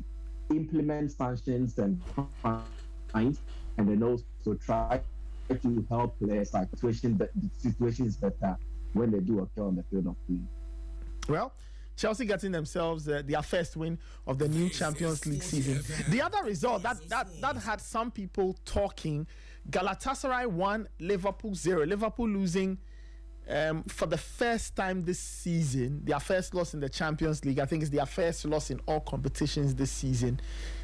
Your thoughts on that? Your thoughts on that, and then I take Kelvin's comments on that as well. Well, okay, so let's do this. I think a sense of perspective is important here. Liverpool are still top of the Premier League. They have 5 wins out of 6. In the Champions League, they played 2 games. Okay, I think it's their second loss. They lost to Palace over the weekend, so their second loss. Exactly. Yeah. So they have lost back-to-back games, but they are not in perilous situations in their respective competitions. They are still on top of the Premier League. They still have a win as regards the league phase of the UEFA Champions League, and their qualification to the next stage is not in danger. But the issue here is that standards have dropped, because it took them as far back as the second half of the season to lose back-to-back games. That was the defeat to Paris Saint-Germain, and then eventually the defeat to Newcastle United in the Carabao Cup final. This time around, in their first 10 league games, they've lost back-to-back encounters. So it means something definitely is not right with this Liverpool team. And we would have to consider how these things are actually hampering Liverpool's chances. One is defensive weakness, and it is a team that has played out throughout the start of this season. From their first game against Bournemouth, even in the Community Shield against Crystal Palace.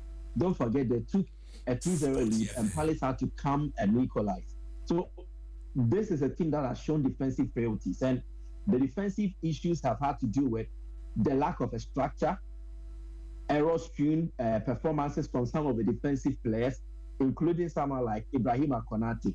He started the season poorly. He overcame it. But yesterday, he put up a stinker. He was erratic. He was not really helping affairs. And I will blame him for the injury that Alisson Becker suffered. How did this happen? The indiscretions of Ibrahima Konate on the field of play, allowing Victor Osimhen to race through, and then he took a hurried shot. And Alisson Becker was put in a very uncomfortable situation, eventually leading to his injury. Some of the Liverpool players who need to look themselves in the faces and say that the performances that they turned out last season are not the same as they are delivering, and improvements needs to come. But that aside, I think Arne Slot too is struggling to find that balance and consistency in his team. Don't forget that he has had to change the shape of his team and even the structure of his team as and when. Yesterday, you will look at the roles played by certain players. I don't know what this guy is a midfielder. He played for them yesterday. I don't know what business he had on the pitch doing. Curtis Jones. What was his business on the field of play? I don't know what they said with Alexis McAllister, if he has an injury that the club is managing. But in the big games, you start your best players, especially for tricky away games like traveling to the Ali Samiyan Sports Complex. This is a dreaded ground for almost every opponent. The famous Manchester United, welcome to hell. Any opponent that goes there will have to face an intimidating fan base who will make sure that you don't enjoy every possession that you have. So you start with your best players, your tried and tested players who will deliver for you, and then you try to manage the game from there. But with Arne Slot, you look at his selection, and basically he spelled doom for Liverpool. Their midfield setup. I think with Gravenberch and Alexis McAllister, you are starting your most established midfield duo, and then you play Dominic Szoboszlai, who gives you balance. Again, you play an attack that has not really functioned effectively with certain players, and then you drop your main goal threat in Mo Salah. It is very surprising. So I think he did not manage the game well. Yeah, we gave him a lot of credit last season with how he managed this Liverpool squad. But I think in this season, he's struggling to find that balance and consistency. Maybe he's been spoiled with choice, and it has affected his decision making. Maybe for the first time, and a slot with many options, is struggling to get the best out of his players. And a lot of questions will need to be asked of how this Liverpool team are not able to get the results as we expected of them. On paper, they have a solid team, but in reality, implementation and then player performances have actually been of grave concern. And I think Anna Slot will need to sort this out as early as possible. But the biggest one will be Florian Wirtz. And I think that of the Liverpool signings that they made in the summer, he's the one that garnered the most intrigue. We all knew Alexander Isak, and the circumstances leading to his arrival at Liverpool meant that he would have a slow start. He didn't have any preseason. But with Florian Wirtz, he came with all the pomp and pageantry. This is a player who excelled in the Bundesliga. Many were expecting him to just transfer his magic from Bayer Leverkusen into a Liverpool setup that still had attacking quality and all that. But he struggled so far. We understand that if it is the Premier League, it is a physically demanding league, and it is more than the Bundesliga offers. He would need to step up to the challenge. But in the Champions League, in Europe, he is familiar with the terrain, and he will need to step up, deliver. Yesterday was the first time that he completed 90 minutes for Liverpool since joining them, and he still had minimal impact. There was nothing that he did that worked. And I think that this is a signing where Liverpool will really need to make it work, because he's a young player. He's seen as the next or the face of a new Liverpool attack in the post-Salah era. These are the players who should be taking the mantle and leading the club on. And he's absolutely looking like he's out of place. It's like a fish out of water. He holds on too long to the ball. His passes are no longer incisive. He's no longer making the dribbles that wild Bundesliga style. He is not simply the Florian Wirtz that we need. And I think he's been spared a lot of scrutiny and then lambasted. This is Florian Wirtz. Take his performances and put him in a Manchester United jersey or a Chelsea jersey. The headlines and the story would have been different. But at Liverpool, he's escaping scrutiny. Is escaping much fierce criticism because the team had been winning then. Now that the team is not winning in back-to-back games, I think we need to subject his performances to scrutiny and ask ourselves, although it's early days yet, but did he really deserve that price tag? I think he will need to improve. He needs to be better. And then the overall Liverpool team will also need to improve and be better. But yesterday was an absolute stinker, and they really disappointed not just the Liverpool fans, but also investors. Earlier in the show, Calvin, somebody called and said they walked from where is it? Raymond remembers. Is it from East Legon to School Junction? Some distance, all because Liverpool didn't score a goal in the.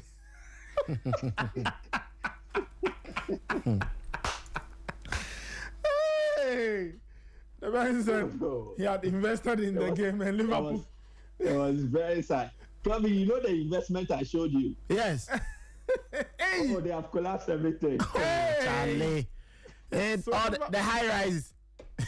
All of them. So now we need to start building again. Oh, Charlie. Everything. Charlie.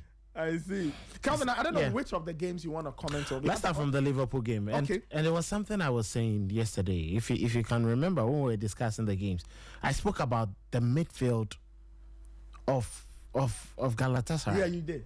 Torreira and exactly. As soon as I saw the Liverpool lineup, I was like, come on, these people are going to struggle this evening. They are really going to suffer. Because I just looked at the lineup and it was Torreira, Lemina, who were going to run. Yeah, those guys have energy. If you put Curtis Jones and Gravenberch may do his best. Curtis Jones wouldn't be at that level. Just like Michael was saying. Why is it that he's broken off that synergy between Gravenberch, McAllister, and Soboslai last season? Why the tinkering? Why the plenty tinkering?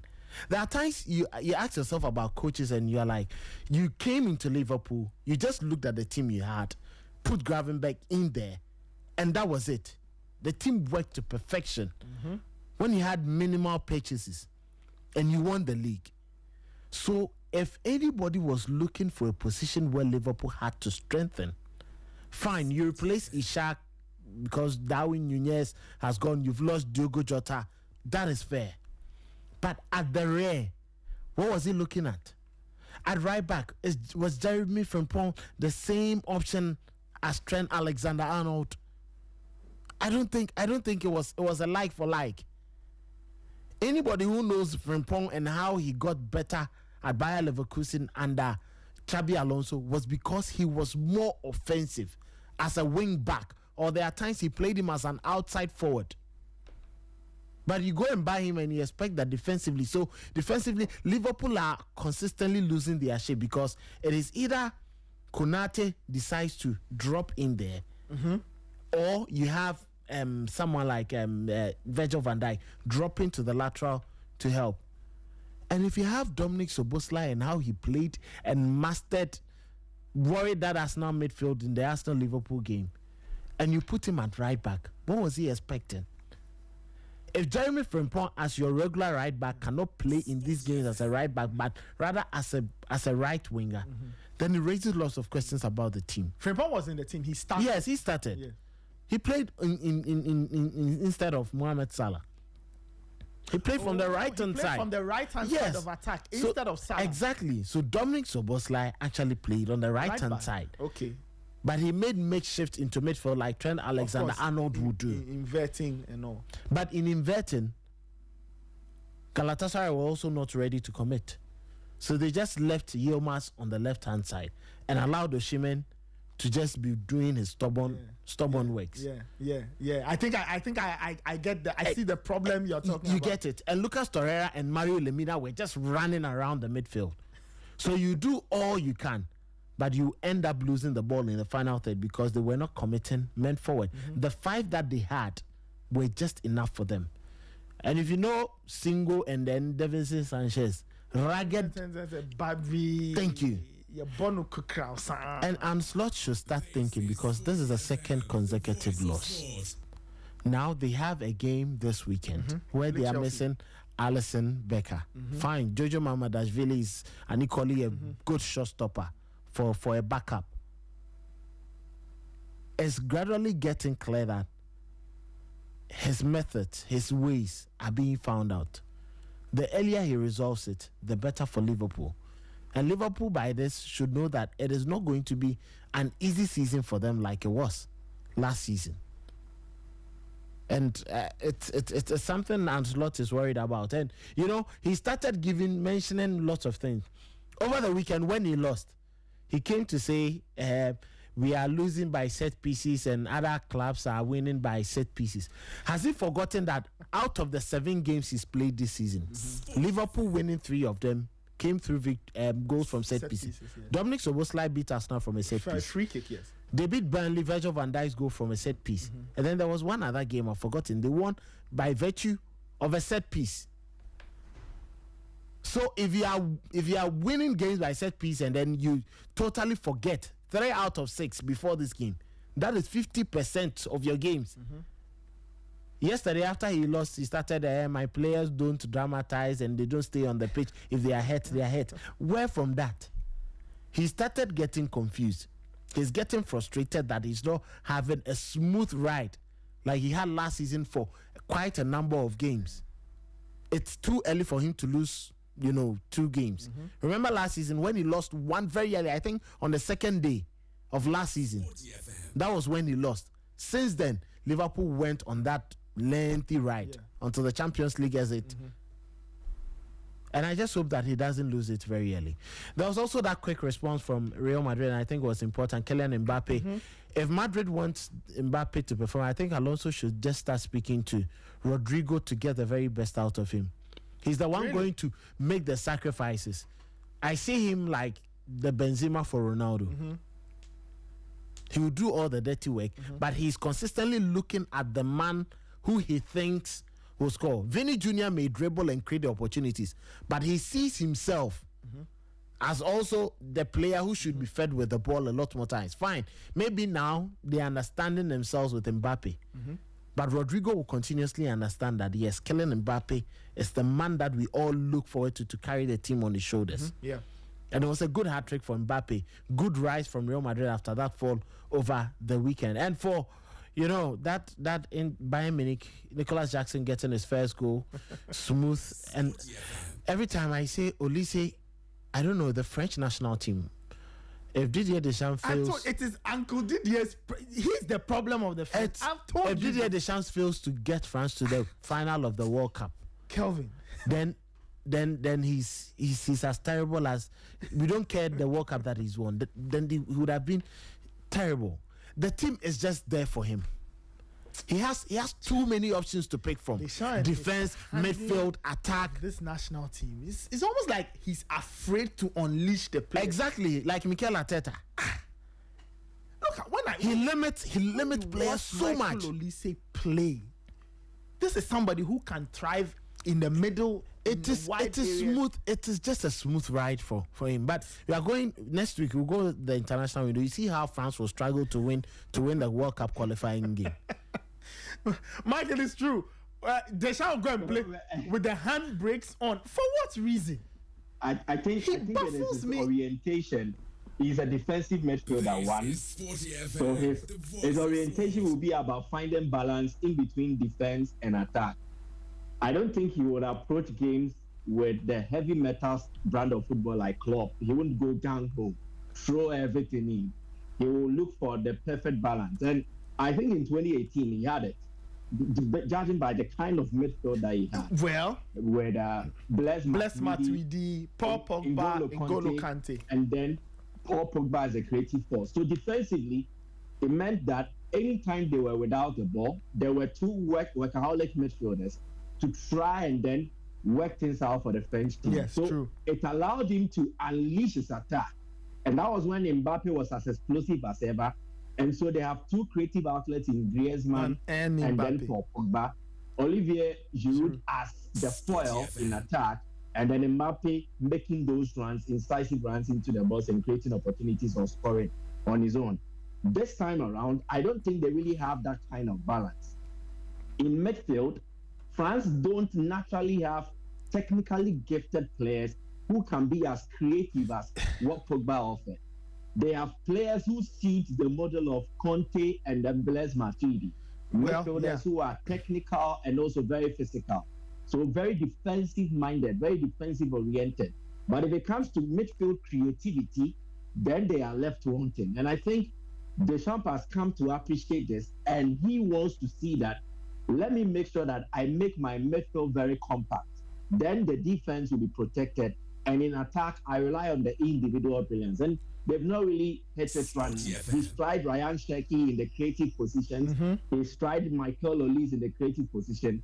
So he's trying to find that balance, that formula that works. And I understand him from his background, as I mentioned earlier. Yeah, I mean, the man was a defensive midfielder. Exactly. His orientation is a defensive midfielder, and he will mostly not compromise on defensive principles and defensive solidity at the expense of scoring more goals. And that is how come these things will be. That is how this is going to work. If it is a different coach, his approach will be different, and then he will maximize the strength of the French attackers. So Deschamps is coaching with a squad he basically does not trust as regards his principles.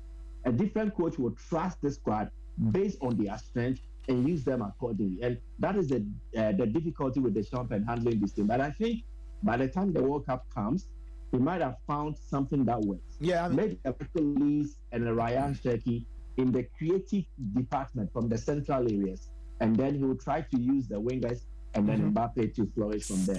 So let's see. But I think he will definitely find something. And I only hope and pray that by the time the World Cup comes, Paul Pogba might have regained his match fitness, he might be on form, and then he will be given an opportunity to play for the France side. If he does, trust me, he will solve a chunk of their problems. Well, they are missing a profile like Pogba in this team.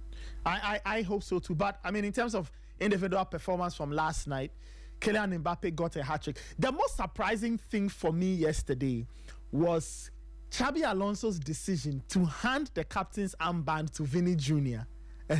I found that a very interesting political move.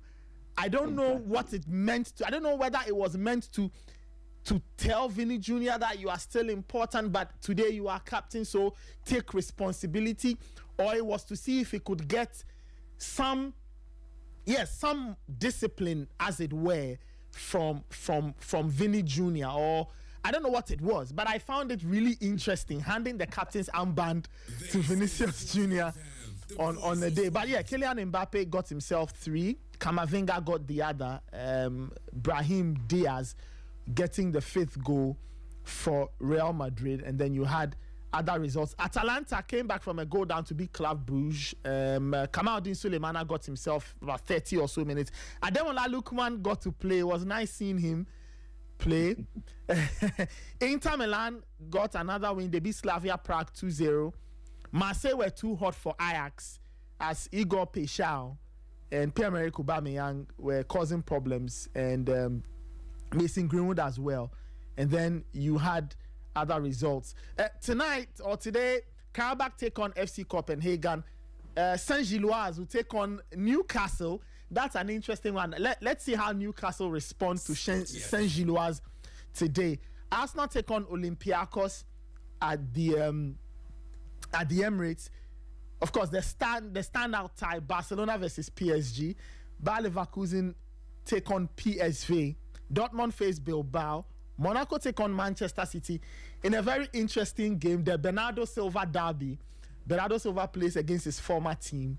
Napoli face Sporting, and Villarreal take on Juventus. We expect to see Thomas Partey play in that game. Michael, I'm sure we all want to talk about Barcelona PSG. So you first, and then Kelvin, and then we wrap it up this morning.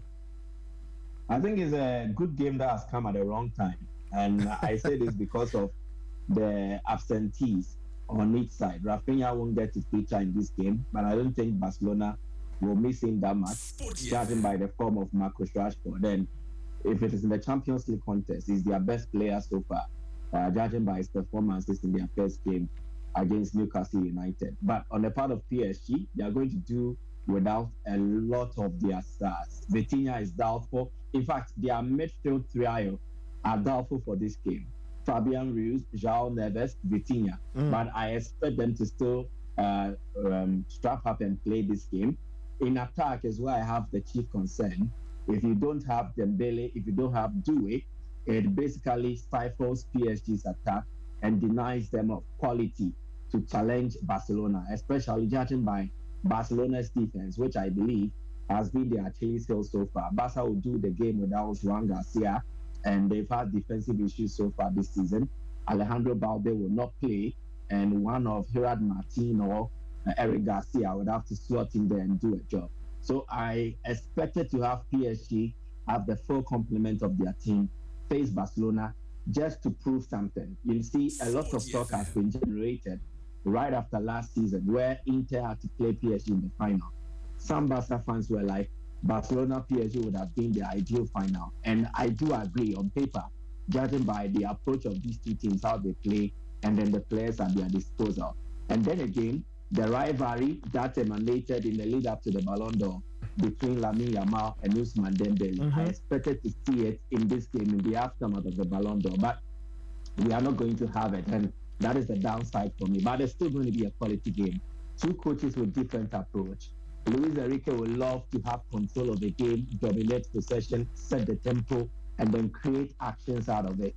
What is most effective about PSG's play is their conduct without the ball, their press trigger system, where they put much pressure on the opponent while the opponent is in possession, try to retrieve the ball. So it is a press and regain approach.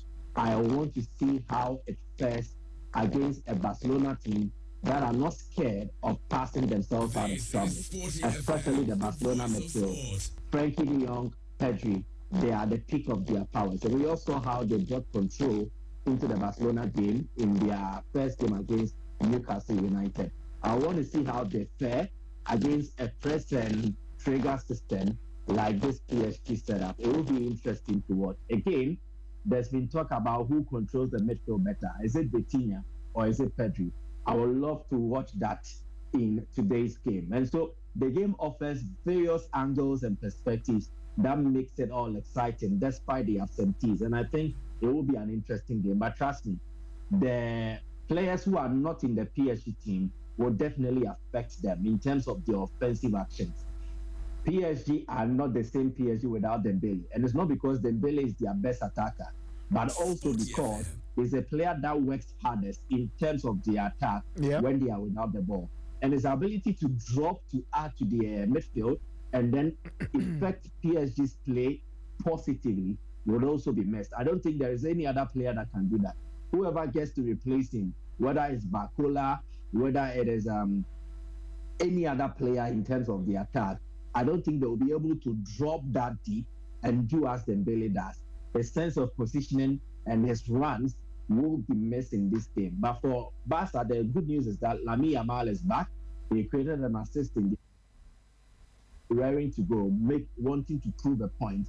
Lewandowski is available, Rashford is available. I think Barcelona start this game as favorite, but I will not really pass PSG to get a goal or two against Barcelona. This I envisage will be a high-scoring affair, but I think Barcelona will carry the day at the end of the game. Kelvin, your thoughts on this?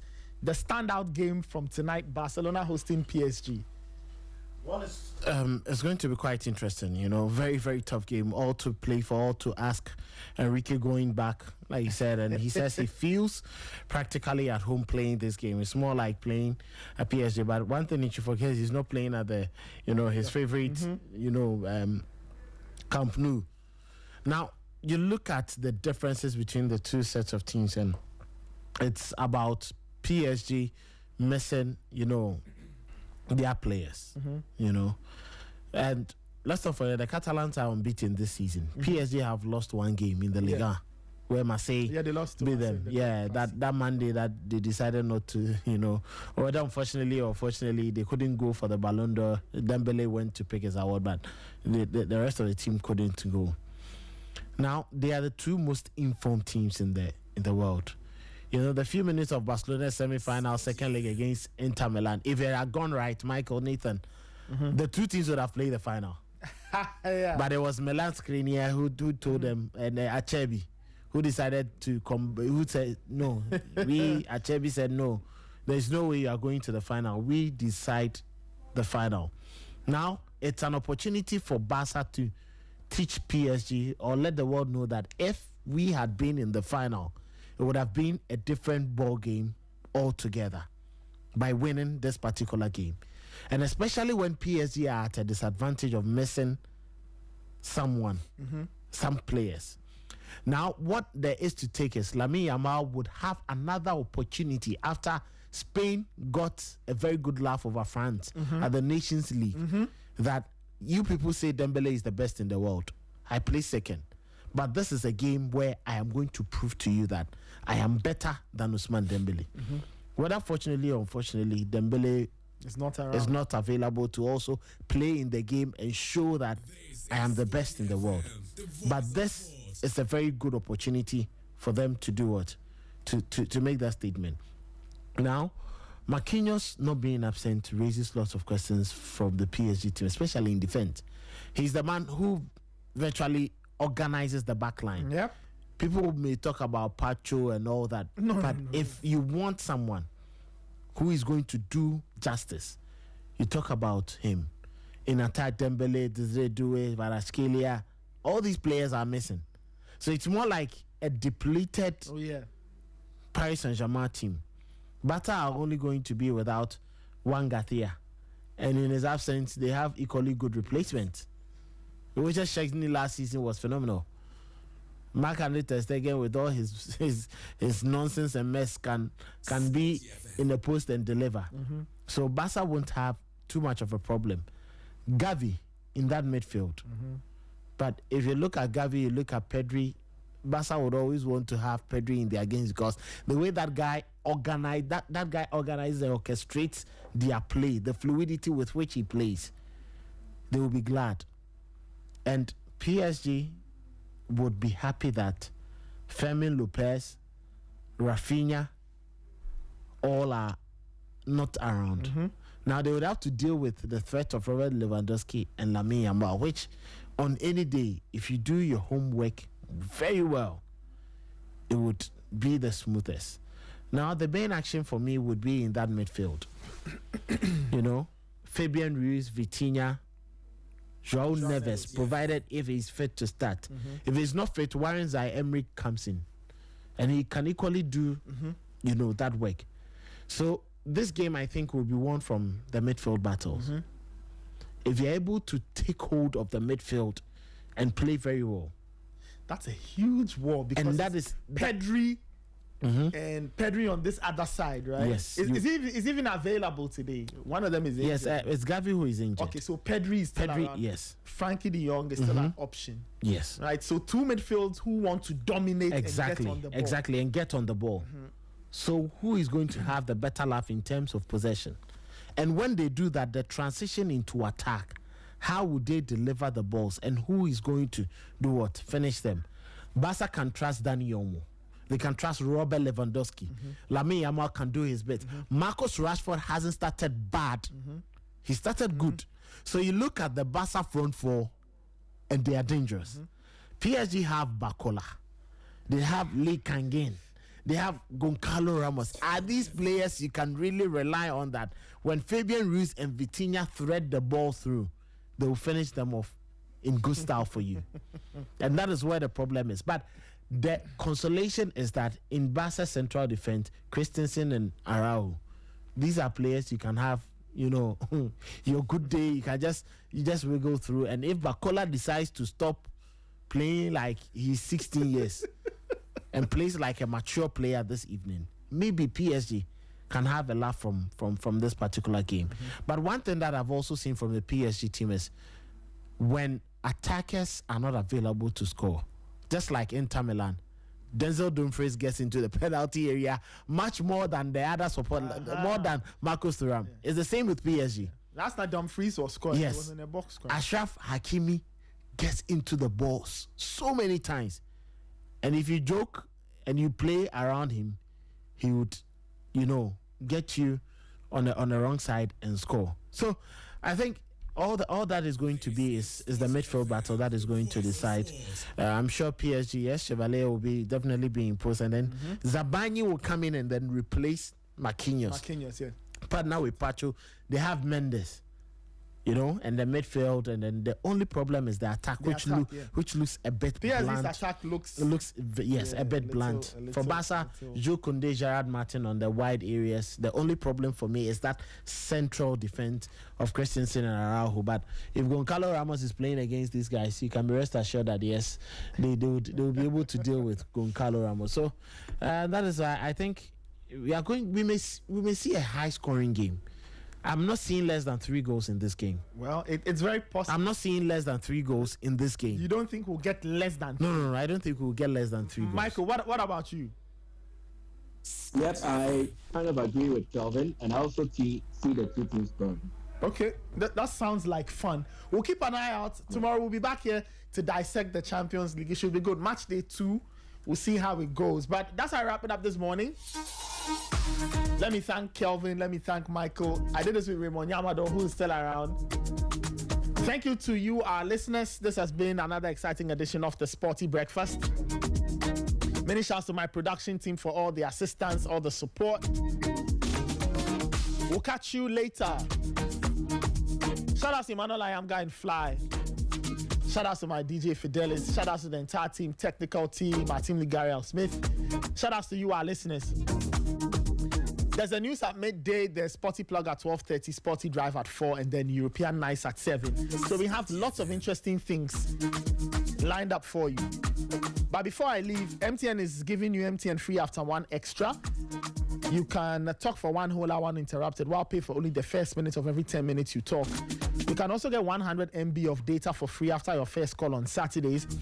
So dial *550#, *550#, follow the prompts, and you're good to go.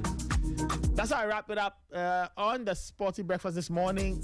We'll catch you later. Enjoy your day. Keep your dials locked on Sporty 106.1 FM. We are the voice of sport. You're locked on to Sporty 106.1 FM in Accra, 91.3 FM in Kumasi, and 102.5 FM in Takrady. Sporty.